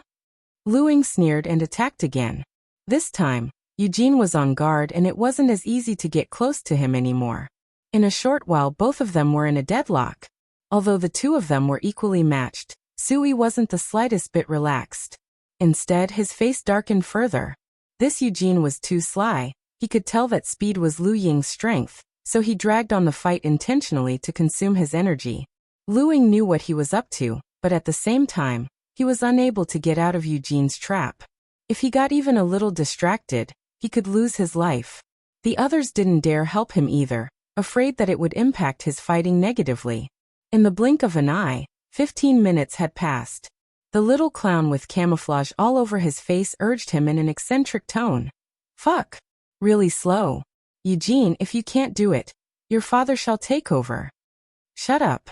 Eugene muttered a curse and looked at Lu Ying once again, his gaze increasingly serious. This guy actually does have some skill, huh? He actually managed to counter me for such a long time. Minutes and seconds ticked away. Eugene's eyes suddenly lit up. I found it. This is bad. Sui was about to warn him, but it was already too late. Eugene discovered Lu Ying's flaw in his finger, which was scarier than a sharp knife. thrust straight into Lu Ying's lower abdomen, which was left open before he drew it out quickly. As his internal organs were ruptured, Lu Ying heaved a mouthful of fresh blood and his face turned pale. Eugene's finger was stained with the fresh blood. Pitter-patter. The blood flowed downwards. He stuck his scarlet-red tongue out and tasted Lu Ying's blood, drop by drop as if he was sampling a delicacy. The hit was too heavy. Lu Ying's body weakened instantly. Lu Ying! Sui hurriedly rushed over and helped him up. Captain! The others crowded around him as well. How perverted are these people? They could defeat even Lu Ying? Seeing the frightening wound on Lu Ying's body, Song Jing was in so much fury that his eye sockets felt like they were burning. He stepped out and bellowed. Stupid pervert! Your father will fight with you, Song Jing. Get back. You're not his match. Lu Ying chided sternly. Captain will be dead either way. I'll definitely seek revenge for you. After proclaiming this, he lowered his voice and said, even if I die, at least we can gain some information about his skills. Lu Ying couldn't stop him. Song Jing charged forward after speaking. Seeing that the situation had escalated to this point, Sui could only comfort himself by saying, among all the bodyguards, Song Jing's the most skilled. He's also the most perceptive, so he might be able to fish out the other guy's weak spot. The most challenging person to fight among their enemies was Eugene. If there was even the slight chance of defeating him, Song Jing strode forward, looking straight ahead. He looked at the pale-faced and scarlet-tongued man and exclaimed, after you. Aya, another little miscellaneous fish. Isn't this fish a little weaker than the one before? However, he's quite interesting. I shall play with you then. Eugene stared at him. The excitement caused his body to spasm mechanically. His gaze looked as if he was enjoying a feast. He cracked his neck and in the next second, his body charged forward as swift as lightning. Song Jing's eyes lit up and he charged forward as well. Seeing the two people tangled together, everyone's hearts were in their throats. Liked it? Take a second to support novels on Patreon.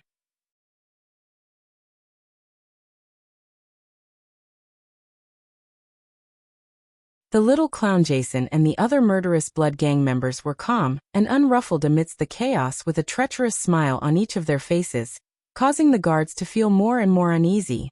Watching the two people fighting, the little clown said in a sympathetic voice, Tiske so naive. He's actually trying to find Eugene's weakness. In the blink of an eye, Song Jing and Eugene already made about 100 moves on each other. However, Lu Ying and the others didn't have the slightest glee in their hearts. Instead, their faces became paler. That pervert looked like he was fooling around with a mouse the whole time. His fingers as sharp as iron left wounds on Song Jing with every move. Every wound penetrated deep into his flesh, thrusting towards his heart. Although the wounds weren't fatal, it made him feel extreme anguish, a fate worse than death. In just a few short minutes, Song Jing became a completely bloodied person. The blood couldn't be seen on his black clothes, but beneath his feet, wherever he stepped, were trails of blood. What made them enter even more despair and disbelief was that this perverted man already made 100 moves on Song Jing, but he hadn't even shown a hint of his true strength. Lu Ying's entire face was darkened. He struggled to get up, but because of intense pain he sharply bent down, his forehead dripping with cold sweat as his breath quickened. Hurry! Stop, Song Jing. This asshole is obviously fooling around with you. However, the moment Lu Ying said that, a bone-chilling sound reverberated. Eugene's hand thrust into Song Jing's abdomen like a blade. The pain was so excruciating that he nearly fainted, but shortly after, he straightened up once again, allowing the blood to flow. He charged forward, staggering. But at this moment, Song Jing was akin to an arrow at the end of its flight. He barely made a move before his opponent attacked his lower abdomen again intentionally. Enough! Both Lu Ying's fists were almost crushed and his eyes were blood red. The other guards had red eyes as well. They yelled and prepared to charge forward. Don't come over. Song Jing knew that even if the others came, they would also be sending themselves to a quick death. He wanted to delay this eventual outcome, so he used all his strength and pounced onto Eugene. Eugene didn't want to play the cat-chasing-the-mouse game anymore, so every move he made was blood-sucking and terrifying. There wasn't a good piece of flesh left on Song Jing's body anymore. So he's only at this level? Boring. Eugene muttered dully as a hint of boredom flashed in his eyes. At the same time, his fingers attacked the left side of Song Jing's chest, looking as if it could pierce into Song Jing's heart the next second. Say, Captain, sorry. Song Jing turned to look at his captain and beloved teammates one last time. His eyes filled with regret. The dense clouds in the horizon tumbled even more violently. The air was thick with the smell of blood, and there was a deadly stillness in everyone's eyes. Just at this moment, an enticing and charming voice of a woman suddenly reverberated in the air. Guy in black, attack his LU1, LU2 ST13. Song Jing was already dizzy, but he still held on to his last shred of clarity, unwilling to die just like that. When these words entered his ears, he instinctively used the last bit of energy in him. He didn't hold back and rapidly attacked the 3 acupuncture points that the mysterious woman mentioned. A cry of pain. It didn't come from Song Jing but from the mouth of that pervert, Eugene. It was as if he suffered a huge blow. He held his shoulders and retreated a few steps back. And just like that, Song Jing dodged a fatal attack. These are acupuncture points, liked it? Take a second to support novels on Patreon.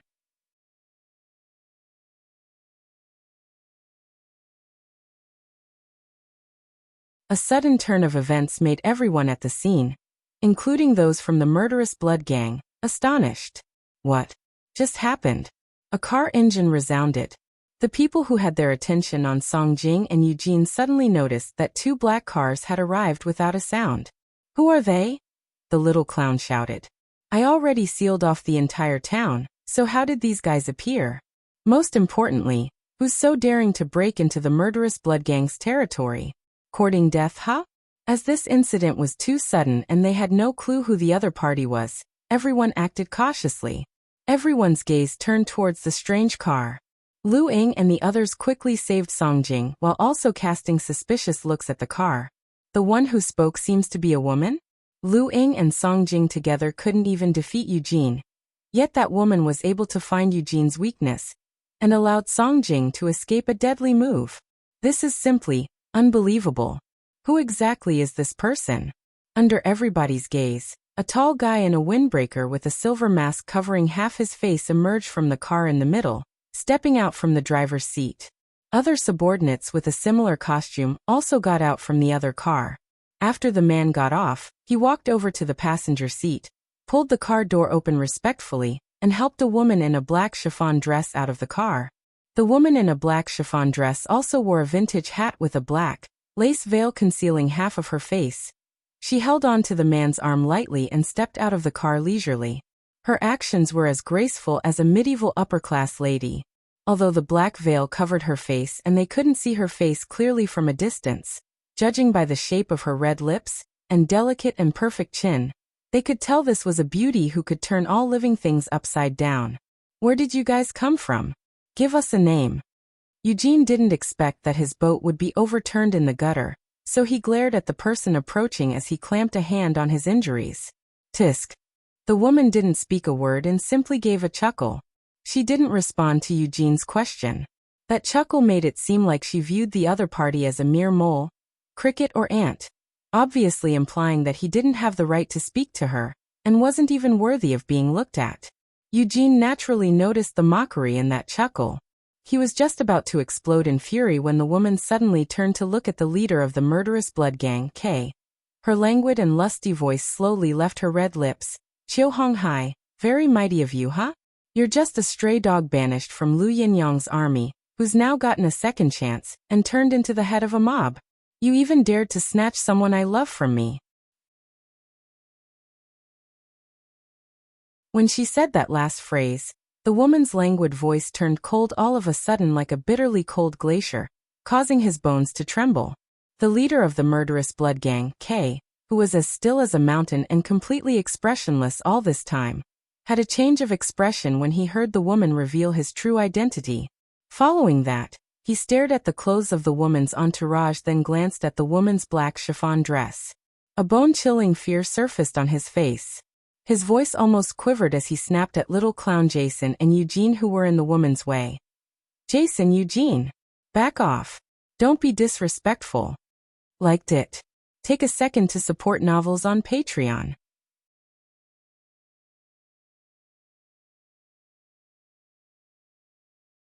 Seeing that the leader of the murderous blood gang, K, actually made his people back off and acted so respectfully towards Yuan, a subtle hint of surprise appeared in the guards' eyes under their silver masks. It actually worked. Just half an hour ago, they almost delivered Yuan to a safe place. As they rushed to send her to the plane, who would have guessed that this woman didn't want to leave after all?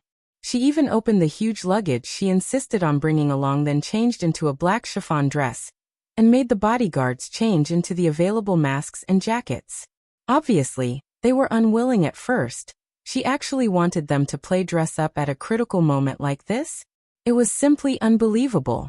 But the girl's stern persuasion and the look in her eyes, similar to the immense pressure they only saw in their master, made them obey her subconsciously. At most, they would lose their lives if they failed. They would rather die for their master than escape trying to protect this woman. At first, everyone thought this clumsy disguise would definitely be seen through. All of Dark Team 1 already prepared to lose their lives.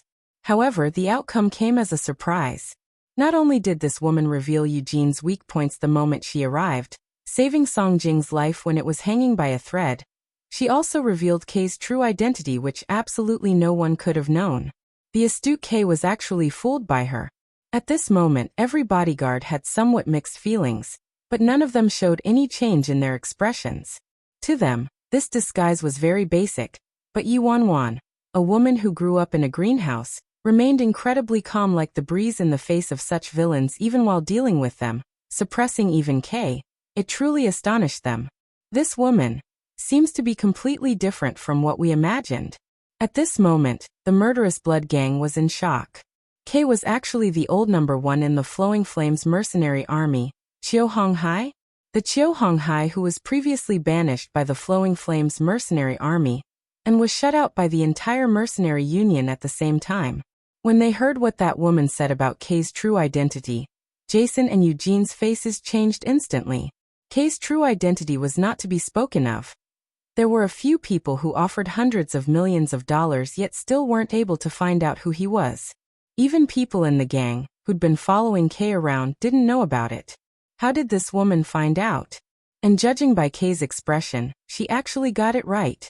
No wonder even K had a sudden change in attitude, as though he was confronted by a formidable enemy. This person knew K's identity. She mustn't be underestimated. The little clown sized up the newcomer carefully. All he saw was that the group was all dressed in pure black jackets, a red rose embroidered discreetly on their chest area. Their jackets were blown open by the wind, and inside was an eye-piercing red. Also, the iconic silver mask on those people's faces. Looking at the woman in front, dressed in a luxurious black chiffon dress, a black veil concealing her face. Could it be? The little clown seemed to recall something as a trace of horror appeared on his face, and he took a step back instinctively. Rose. Rose of Death. Hearing these 3 words, Rose of Death, Eugene was flabbergasted. What did you just say? Rose of Death? How could that be? Rose of Death, simply put, was the strongest organization that only existed in legends. Nobody had seen the real face of any member from the Rose of Death, and there were only a few rumors about them. Liked it? Take a second to support novels on Patreon.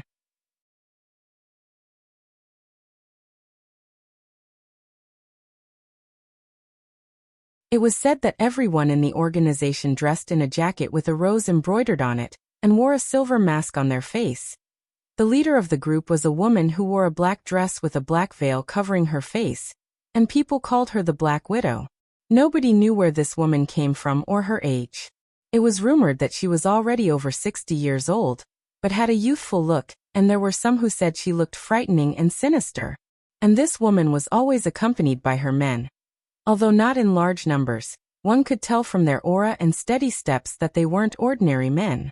They looked like they were ice-cold human weapons. Their appearance and style of dress were all in line with the rumors. Leading a troop like this, could it be that she's the Black Widow? Eugene staggered and took a step back with Jason. Talk about perverted and bloodthirsty. This woman was the absolute pioneer. Her methods were 1,000 times more savage than Eugene's. And this woman especially liked men who were good-looking and of a high status. Even the chief of the Si-Bo-Gu clan in Country M was captured by her. At the time, the So-Bo-Gu clan showed up in full strength, vicious for revenge, but in the end, they were completely exterminated overnight. 10 years ago, when the Rose of Death was the most active, they provoked many formidable powers, always resulting in the destruction of those formidable powers. Even if it was an entire nation, it was simply a toy that could easily be crushed in the palm of the Rose of Death, much less a clan. If they fought with a power like this, there'd only be one outcome: death. No wonder this woman actually hit the nail on the head and found out where their trap was. She even knew every bit of inside information about Kay. At the same time, Lu Ying and the others already felt something was amiss and retreated a few meters back. Rose of Death. The hope that had just risen in Lu Ying instantly turned into even deeper despair. How's that possible? Su Yi's face was shrouded in fear. Isn't that the legendary organization? There hasn't been any news about them for 10 years. Initially, when he saw that woman helping Song Jing, he thought they were reinforcements. Who knew that they were an even scarier opponent, and judging by the other party's tone, they were also coming for them. This was simply like leaving the tiger's den and entering a wolf's lair. Everybody's heart was at a low ebb. Song Jing stared at the bodyguard next to the woman in the black dress and stuttered. Why does that bodyguard's figure look so familiar? It wasn't just that. It might have been his imagination, but other than the bodyguard, he realized that the woman actually resembled Yi Wanwan. Bodyguard. When Lu Ying and Sui heard him, they turned towards the bodyguard wearing a silver mask, and certainly, he looked quite familiar. His figure is quite similar to 11. Sui mumbled. 11 was the leader of the small group in charge of escorting Yi Wanwan away. Since his figure was leaner and taller than an average person, it was easily recognizable. When Sui brought up 11's name, Lu Ying's face darkened in an instant as he thought about Yi Wanwan, who ditched them and fled. Although Lu Ying and the others found his figure similar to 11's, they didn't think too much about it. They looked at the two powers in front with taut nerves. In the end, we still have to die here, today? If they ended up in the Rose of Death's hands, they might as well land in the hands of the murderous blood gang. It was rumored that this Black Widow would immerse herself in a young lady's fresh blood daily, in order to maintain a youthful complexion. It was also rumored that she was extremely fond of tormenting and killing good-looking men. Many leaders in various clans were tortured by her hands. Liked it? Take a second to support novels on Patreon.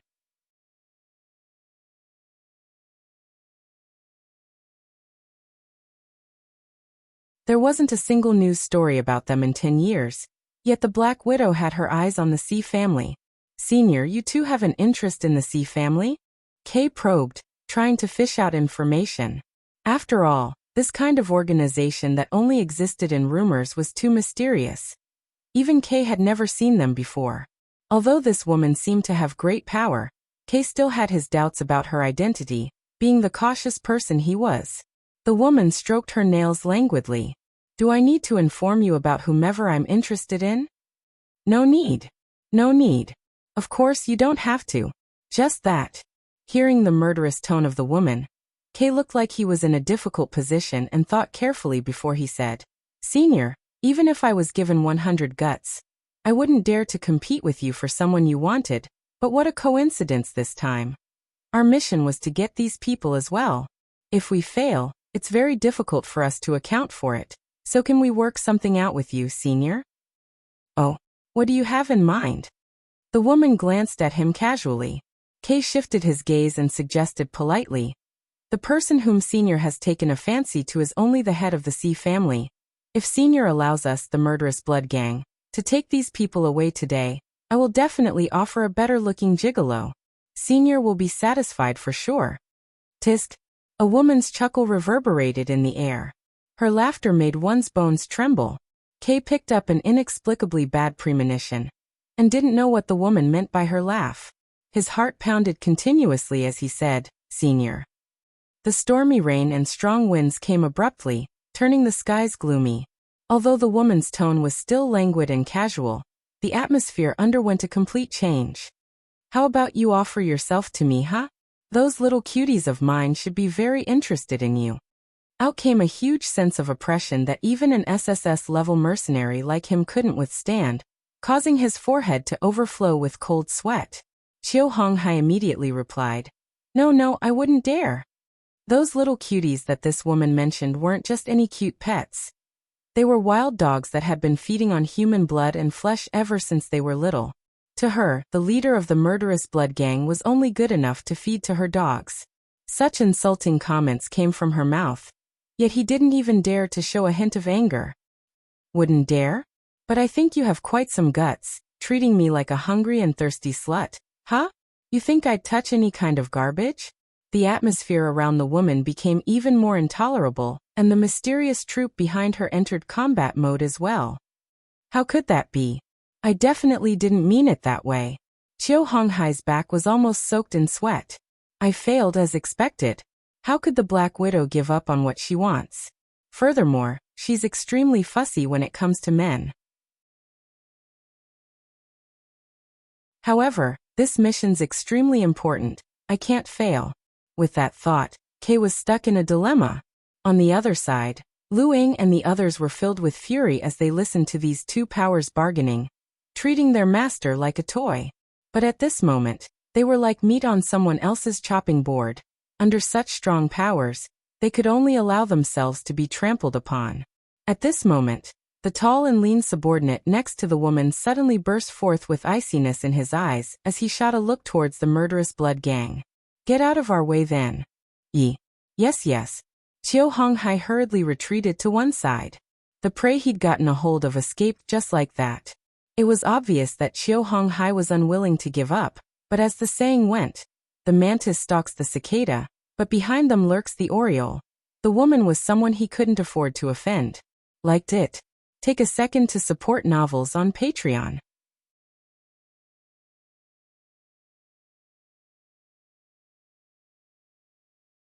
Boss, these people, are they really the Rose of Death? At this moment, a skinny, red-haired member of the murderous blood gang walked over to Chiu Honghai's side and whispered in his ear. Chiu Honghai's face darkened. His identity had already been exposed, so aside from the Rose of Death, who else could have access to such information? Little clown Jason observed the row of people opposite and mumbled. Those people by her side are all high-level experts as well. It was known to all how the Black Widow loved capturing highly revered and good-looking leaders, so everything fit. Eugene didn't say a word, his expression was ugly the entire time. Due to this woman's appearance, a nobody, whom he almost killed, actually attacked his Achilles heel and escaped from his clutches. It was an utter embarrassment. The red-haired guy mumbled to himself doubtfully, but the appearance of this group of people really is too strange. The Rose of Death's been inactive for 10 years. So why would they appear now all of a sudden? The red-haired guy thought about it and continued. Furthermore, we've been talking for such a long time. Yet why haven't we seen the personal weapon of the Black Widow? Hearing what the red-haired guy said, Eugene's eyes lit up instantly. That's right. I almost forgot about that. The Black Widow's extremely swift, so nobody's seen her weapon clearly before, but I was lucky to see the sketch from a reclusive craftsman. I can tell if it's authentic or not with just one look. Have you really seen it before? Chiu Honghai asked. Without a doubt. How does that thing look like? I heard it's very complex. There's no way there's a fake out there. Chiu Honghai said in a low voice. Eugene sneered. Tisk, how does it look like? Other than the Black Widow herself and the people within the Rose of Death, absolutely no one knows. And that craftsman was once a member of the Rose of Death. If Old Sixth hadn't mentioned it just now, I would have forgotten about it. I will find out that woman's true identity right now. Eugene spoke while rubbing his injured shoulder with a darkened expression, then he took a step forward, looking in the direction of the black-veiled woman. He said, I'm Alex Eugene. I've highly revered you for a long time and heard that your golden cicada silk is quite formidable. You're able to sever heads from 1,000 miles away. Not sure if we're fortunate enough to see it today? Hearing Eugene the Ripper's words, the Dark Team 1 leader by Yi Wanwan's side, who had just relaxed a little, instantly tensed up again. The other bodyguards also became alert. We're done for. Clothing and makeup were easy to replicate, and it wouldn't be a big issue even if there were some inaccuracies, but with weapons, especially the personal weapon of the Black Widow, only the true members of the Rose of Death would know how it really looked. In addition to figuring out how the weapon looked like, even if they knew, making it would definitely be very complicated. It wasn't something that could be forged easily. Yuanwan might have special means of finding out about some things, but this? Since the murderous blood gang brought it up, obviously they were prepared and knew the Black Widow's weapon very well. If they simply brought out a random weapon, they'd definitely see through it with one glance. What should we do now? We've already gotten so far. How can we fail now? It wasn't obvious on their faces, but everyone was already prepared for the worst. Seeing that the black-veiled woman hadn't replied after a long time, a mocking smirk appeared on Eugene's face as he said casually, "What is it? Senior, don't tell me you left in a rush today so you forgot to bring it with you, huh?" A dead silence filled the air with only the howling of the wind heard. In just a moment, the atmosphere became extremely stagnant. Liked it? Take a second to support novels on Patreon.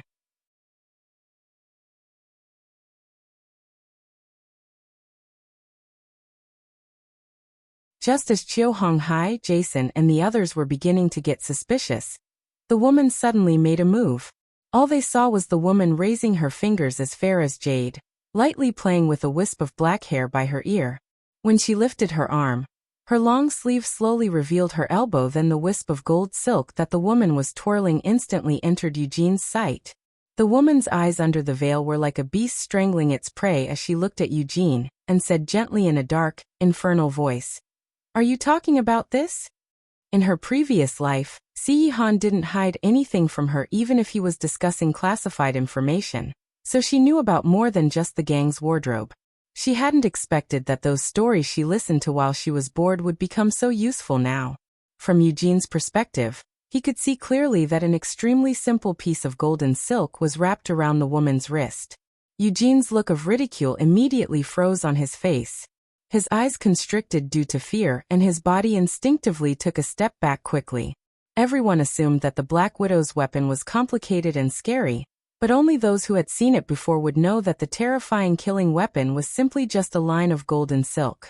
But it was this line of golden silk that was stained with the blood of countless legendary fighters. After seeing that piece of golden silk, Eugene was no longer as calm as before. His body shook all over, and he could no longer speak properly. Thank you, Senior. Seeing it today, it's certainly remarkable." Eugene spoke incoherently as he watched the murderous intention in the woman's eyes. One movement of that woman's fingers could extinguish his life. As expected, when he was about to turn and leave, the woman's languid voice came from behind. "Since you know so much about my golden silk, then naturally, you should know the consequences of whoever's seen it." Of course he knew. Those who had seen the golden silk were all dead. Seeing the murderous intention in the Black Widow's eyes becoming increasingly stronger, Eugene's body stiffened. He didn't dare to say a word and could only turn to Chiu Honghai and said anxiously, "Boss, let's go. There's no need to turn everything upside down here for a mission." It really was the Rose of Death, and if they angered them, their entire organization would be dragged into it. Chiu Honghai looked at Eugene's reaction and knew he'd confirmed the Black Widow's identity from seeing her weapon. He made a prompt decision and immediately ordered all his men, "Everyone retreat now."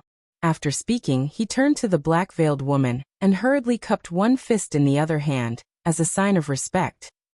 "Since these are people that Senior wants, we obviously wouldn't dare to keep them.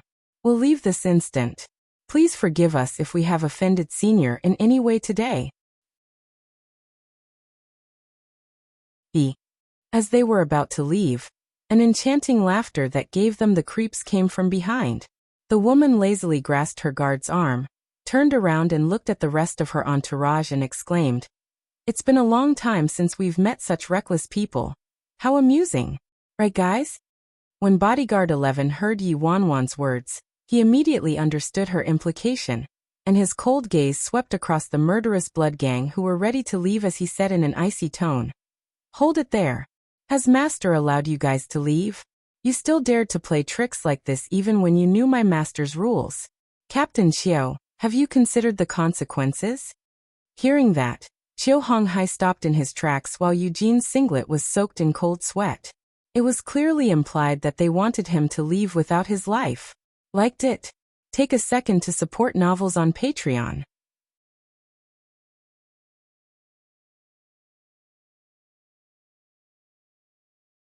At this moment, Eugene's intestines turned green. He regretted acting so rashly and taking such risks. But it was too late to say anything now. Thus, Eugene immediately turned to Qiu Honghai and said, Boss, so what if they're the Rose of Death? They haven't appeared in 10 years. Who knows how powerful they are now? Maybe they're just putting on an act here. We'll be able to exterminate them for sure. Then wouldn't we make a name for our gang? When the entourage behind the black-veiled woman heard that, they all burst out in laughter like they just heard the funniest joke. Ha ha ha ha ha, master's right. It's been quite some time since we've met such an interesting bunch. Want to test the strength of the Rose of Death? Why don't we have some fun with them today, huh? Don't die right away. You must live. Their laughter was deranged and ear-piercing, reverberating above their heads and causing their bones to tremble. At this moment, Qiu Honghai was unable to maintain his composure any longer. The murderous blood gang, which could cause one to be terror-stricken at the mention of their name, was a weak little sheep about to be slaughtered in front of these people. Qiu Honghai turned to Eugene and yelled, Shut your mouth. Never mind if Eugene died alone, but now he was dragging the entire gang down.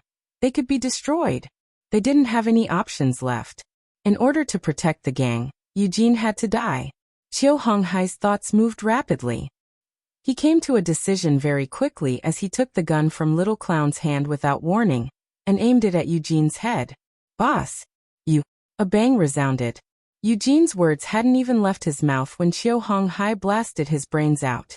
His bloody flesh and shattered skull splattered on the face of the man next to him. A thick, bloody stench lingered in the air, causing one to feel nauseous.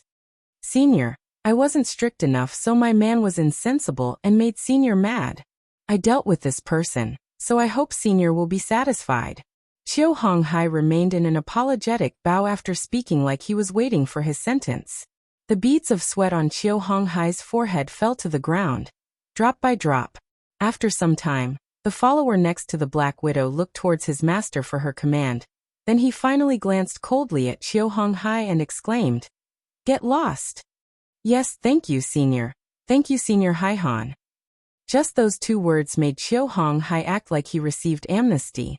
He thanked her repeatedly, then commanded all his subordinates to withdraw without delay, afraid that she would renege on her words. They didn't dare to pause for a second. The group of people vanished in a split second. They retreated. The murderous blood gang actually retreated just like that. Lu Ying and the others stood rooted to the ground as they watched the members of the murderous blood gang retreat like the tide. They were beyond amazed. After they returned to their senses, they were in even more despair and fear. If they were facing the murderous blood gang, they might have had a chance at winning, but now they were facing the Rose of Death. They wouldn't even have a chance to resist. Lu Ying and the others stared at the group of people opposite like they were an incoming enemy. After the murderous blood gang left, the bodyguards around Yi Wanwan didn't dare to act blindly without thinking and remained in their disguise, waiting for instructions from Yi Wanwan. Initially, they were like Lu Ying and the others. They didn't understand why their master would choose this kind of delicate greenhouse flower. But this time, Yi Wanwan's refusal to leave, insistence on forcing them to change into disguises, and ability to make the murderous blood gang retreat completely changed the way they looked at this woman, and there was even a hint of admiration in their eyes. Liked it? Take a second to support novels on Patreon. You're tuning in to the Li Mei's Wuxia Whispers YouTube channel. We're so grateful for your support, and don't forget to subscribe to join us on this incredible journey through captivating stories. Your generosity through donations truly makes a world of difference, as it's the primary source of revenue that allows me to expand and enhance this channel for you. Thank you from the bottom of my heart for being a part of this adventure.